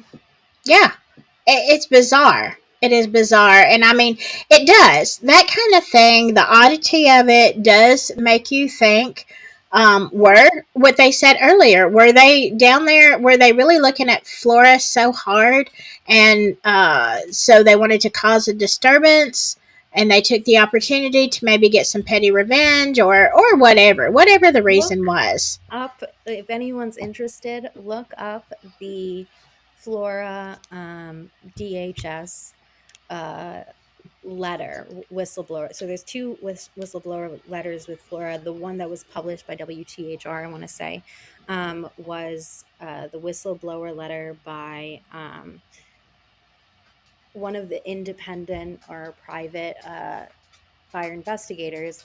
And I guess Dennis Randall's like conduct was so egregious that it Yeah, like alarmed his colleagues, that he was being so brazen about it. right. And they had escalated it to the Department of Homeland Security head, and just how they were undermining the federal investigation. So, and the dates of these correspondence are very interesting because the dates of this correspondence are February 8th to February 15th. Hmm. And then at that time, Flora Fire Department, literally on the 14th, they hold another meeting, mandatory meeting, for all of the fire department, which they had participated in the search at that time, but they also received their immunity letters, Right. from on that Flora, for the Flora fire response and for some of those mistakes made. I, you can't, again, I can't get past. I think there is some kind of connection between some of this, whether it's to divert or whatever. I don't know. Um, Honestly, I don't know. Like, help, guys, help me. yeah, I mean, because it's Carroll County. Like anything could happen, They're in so Carroll secretive. County. They're so secretive. I just, at this point, Right. kind of have almost resigned to the fact of like, all right, you guys, fine. Yeah. Like, But I um, mean, definitely. I mean, I've come to the same conclusion as you about Flora. I think it was a racial thing. I think it was a. Now, we touched briefly on was the whole dating relationship between Colton and Galen and how if he really had feelings for her, if he had real feelings for her, that would have been a problem. With him being a Vinlander, it would have been a big problem. Or was she set up? I don't know. I mean, Galen's certainly a lovely person. You know, quite worthy of somebody, you know, loving her. So was it? Did he have, or was it just a setup? I mean, you don't know, but you keep coming back to Colton Creasy, Jennifer Dean Barnes, and you know, potentially Patrick Westfall. I did that in one of my other videos a few weeks ago. You know, taking a lot from what you said, Meow, about the location. Mhm. Um, you know, I saw you that. can't. Yeah, you can't. And his They're statements. posting it on Facebook. We had a blot today, like literally, Right. like they tagged it in Delphi, but I was like, I know that house. That is Division Street, and I looked it up and I was like, Hmm. "Hmm, that Yeah. Yeah, I knew you said that, and so I got on Google Earth, and I'm looking around there too. Like I did the same thing. I'm like, okay, it's not that I didn't believe you, but it's like if I'm going to present something, I have to do it myself, you know. And I'm looking at that, and I'm like, yeah, I'm looking at the position of the house, the trees, everything, comparing it with a photo, and I'm like, yeah, this is the house that is just, you know, what a couple of blocks, or not even a couple of Yeah, houses and away from if the Galen. ISP did not question the local Nazis, I have serious concerns for about their integrity, their Yes, purpose, and exactly. either they're like, I don't believe that you can be that incompetent not to recognize that as a obvious. Yes. Uh, exactly. And I mean, you know, I wasn't as familiar because I didn't spend the time on Flora like you did. But it just makes so much sense. But now, you know, tie that, and there's like, look, you can go out on a limb. There's a lot of things that, you know, aren't well known that it's like, could this possibly be? Could that, kind of like we do with Libby. Could she have been meeting somebody? I promise y'all, and I can't find it. I don't know where that video is, but I saw this video twice, not just once, where Becky is talking about Libby meeting somebody at the bridge that she did not know. Not casting any shade on Becky. Like sometimes, like they're teenagers. Sometimes, you know, you might think it There's was, oh yeah. but I've You seen guys that have video. no idea what Yeah, kids get up to behind your back. I was a right. kid, and I remember when I was on Instagram, as like a 13-year-old. I remember when I was on Snapchat, when I got on Snapchat, and I can tell you that there's a lot of creeps on social media. That's absolutely true. And uh, and Unless she was referring to Anthony Shots. I mean, she could have been, but it didn't sound like that in this interview. And so I'm like, you know what? Yeah, I know. I've got a teenage daughter. Yeah, there's there's no limits to what that child has done, without my permission. but You was know. Abby going to also meet someone? You know, Yeah, I mean, you know, maybe. was Logan there that day? Did Yeah, Logan plan to meet wondering. her? Yeah, because also I like it was so weird. I don't know. I was a Brad Holder is a character on his Facebook. His Facebook is it is his stream of consciousness, I guess. But he was posting his own Snapchat around that time, and it was like Bad Brad 213. Um, Yeah, and I was just like, oh, I was like, just the yeah. vibes kind of. I never really felt like that the social media was. I always felt like that was kind of a or the Keegan thing was a red herring to kind of get the Mm-hmm. public off of something that they didn't want them to be on. And it does and I did under I felt like I it was a media strategy. Mm-hmm. And at the time I felt like I felt like okay, recognized that this was a media strategy. Now I'm just kind of confused. So Yeah. I Well, am And they were talking in the chat earlier, which we haven't mentioned, about how he got 20 years off his sentence and he got moved. Is he talking? I mean, and maybe he is. I don't know if he fits into this in any way, but I will say this. At this point, I don't believe anything. You know? I don't. Dysinger said that he went back inside the house with Adam to try and retrieve the girls again. And I guess that's in the official narrative summary given to us by the ISP. And so Adam, Randall, and Dysinger entered again, and they described that they could see at that point a trail of fire at the back, or there was fire on the dining room table or something at that point. And so when Yoder eventually came back with those SCBA, um, yeah, I think that Dysinger, according to his statement, goes in with Yoder, and when he comes out, Yoder's not with him, so he goes back up and he finds Yoder collapsed on the inside, on on one of the landings. So I don't know. I mean, there's a lot of I don't know how much to trust all of the statements, because I do know that there was, according to the second whistleblower letter that came out in Flora, was that they had altered their statements before giving the Indianapolis Fire Department like the actual. They did not give the actual rundown. They had all Todd Trent went through all of their statements, and I think that that is true. I just want to say, where is it? I Through lost this other somewhere. independent Um, sources. Jinx, there's no way to know what all ISP has investigated. I certainly don't know. I know Meow doesn't know either. But, and could they have, are they discussing this, details of this case with a civilian? Well, normally I'd say no. But you know what? There's been so many leaks amongst civilians with this whole case.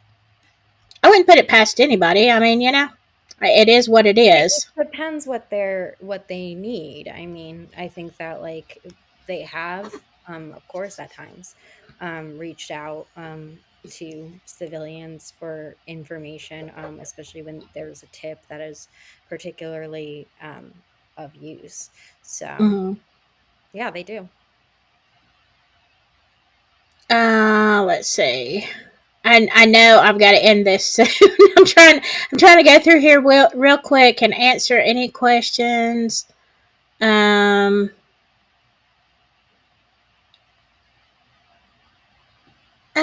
Okay. Wait a second. Have you ever? This is interesting. Let me get it back up here. I can't, it's beyond the aliens. Okay. All right.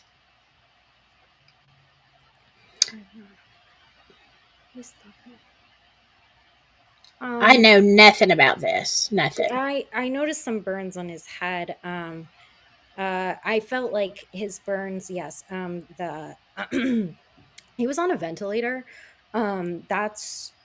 That's generally abnormal. That's an app that is quite something, which made me suspicious of that the pyrolysis gas, meaning like the breakdown of whatever accelerant that was, had some corrosive properties. You can see that when they make like hydrohalogens or whatever within um, the lung tissue itself. So it becomes extremely acidic when it reacts with water. So those things can cause serious respiratory distress, and that's why I the emergency and severity of his burns was concerning to me. But I also got to witness he was in the house during a flashover. So um, Okay. And this one. go back and watch. So and they have a little, yes, they have a little interaction. And Large pause and then tosses. You hear a loud pop.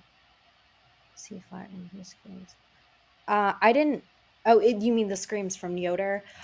Yes. So according to Yoder's statement, is he touched a door handle, felt like his body had caught on fire, and uh, passed out.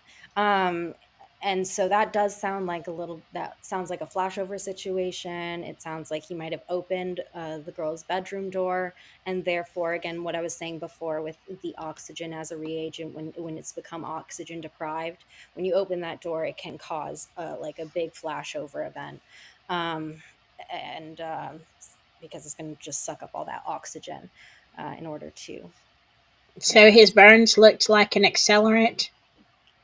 Did So they? yes, that was mentioned. There was again, that was one of the things that was stated in the second whistleblower letter, that he tested positive for accelerant on his clothing. But when I've spoken to locals and investigators on this case, they said that uh, th- I would not be surprised if there was a second. Um, a lot of arsons have a second trigger within the home, and he might have, like, you know what I mean? But I think that he was so close to death that I don't think that I don't believe that he participated in that, because that would be unwise. Because yeah. But yeah, they had tested it for accelerant, and I guess it was the substance was um a basic solution. Okay, I'm trying to find just anything I need to really. Hello, alien. Um, okay, let's see. I don't know who alien is. I will put this up here. I was okay. They lied and put me in jail. God keeps me away from their wickedness. I know there's Masons. I know there's a lot of wickedness. I agree with you there. All right. All right. Whew. That was a lot. That was a lot. And Oh yeah, this was a marathon. I was not anticipating it. I was like, I'm not going to be there for more than an hour. But that's what Meow said at the beginning, and I'm like, okay, well, I'll take what I can get. I'm very glad to have you on. By the way, website for Flora-4 So that yeah, makes any. there's If just you, a lot of resources on fire yes, safety. if you want to read these, all these documents are in there. I wasn't sure. Like when you first put that website up there, I didn't know. Like I didn't. I was freaking out. I just downloaded them all. I've got them all, and because I wanted to also to read them offline before I did any videos on Flora. So And just to yeah, clarify, I did ask and I spoke with Jeremy Pierce, and I did get consent to post them. So and with the redacted version of the Flora police report, since it was sent to me and I am like an independent citizen, I obviously redacted some of the private information that was um on there. Especially there, yeah. So I find that to be very insightful as well, if you want to know about yeah. Portland. Uh, Absolutely. There's a wealth of information, and I think when I was reading the whole not deposition, the whole interview with Colton Creasy, it was, I mean, it definitely seemed like there was something there between him and Galen. So, I uh, know the timing of their breakup right before he would have known her work schedule. It just seemed, and the other frustrating thing is they would have known that the girls were out of town that weekend, and someone could have entered that house. And sometimes with arsons, they can be elaborate, they can be triggered to go off. And there's a lot of possibilities here, and they're very tight-lipped about exactly what this what happened. And I yeah. it's frustrating. Yeah, I think what's most frustrating Meow is, the whole court thing with Galen has already happened and all, and it's most frustrating because I don't know if people are ever going to be prosecuted for this. I hope that people are right and that whomever committed Delphi, if it is related to Flora and somebody, I don't care who it is, the perpetrator. I don't care if it's Richard Allen. I don't care if it's not. I'm leaning towards not, but yeah, I don't know. And I will certainly say that I hope that if there is a connection, they find it and Delphi breaks Flora.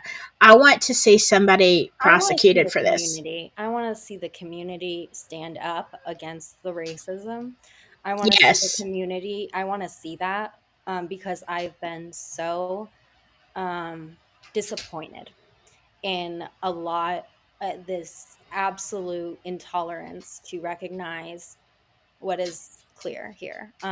And I think that that's um, Yeah. yeah. So I mean, maybe that's about the only hope I have at the moment is that is that somehow in Delphi, that we'll get the right outcome and that all the details will come out and Flora will be solved. But anyway, in the meantime, if y'all are interested, please go to that website about Flora and you can read the horrific details. Yeah, But yeah, it's really hard. Yeah, tons. be a little, yeah. If there is a little bit of things that might be hard. There we did include their coroner report, just so people understood what actually kind of transpired. Yeah, that's what happened when I first did my first video on Flora. Is I started reading the timeline and the calls and stuff, and I got so emotional. It took me another couple of weeks to do a second video on Flora, and I was losing it. And I wasn't live, okay? I was just Yeah. in my house shooting this video, and I got so upset. I'm like, I can't, I can't do this. I'm fixing to explode, and I'm like, My whole channel kind of was like my own like self-expression of finding this horrible thing. yeah, yeah. And yeah, it's definitely a lot to unpack. And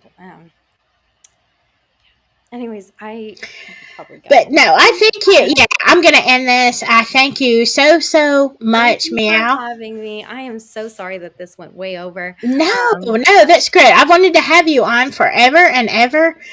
And so you were able to, like, a lot of things that I would have to leave just up in the air in the chat and say, like, what do y'all think? You were able to answer those questions, and that is so cool. yeah, I'm like an Um, encyclopedia sometimes. yeah. It's probably one of my So, worst personality traits. Thank you for having me.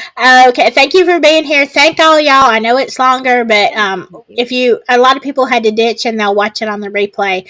Anyway, That's I, okay. It was long. yeah, it's okay. I appreciate every single one of you and whatever. Thank you, Meow. Whatever y'all do, remember, especially in Carroll County, just stay silky. Okay. Bye bye.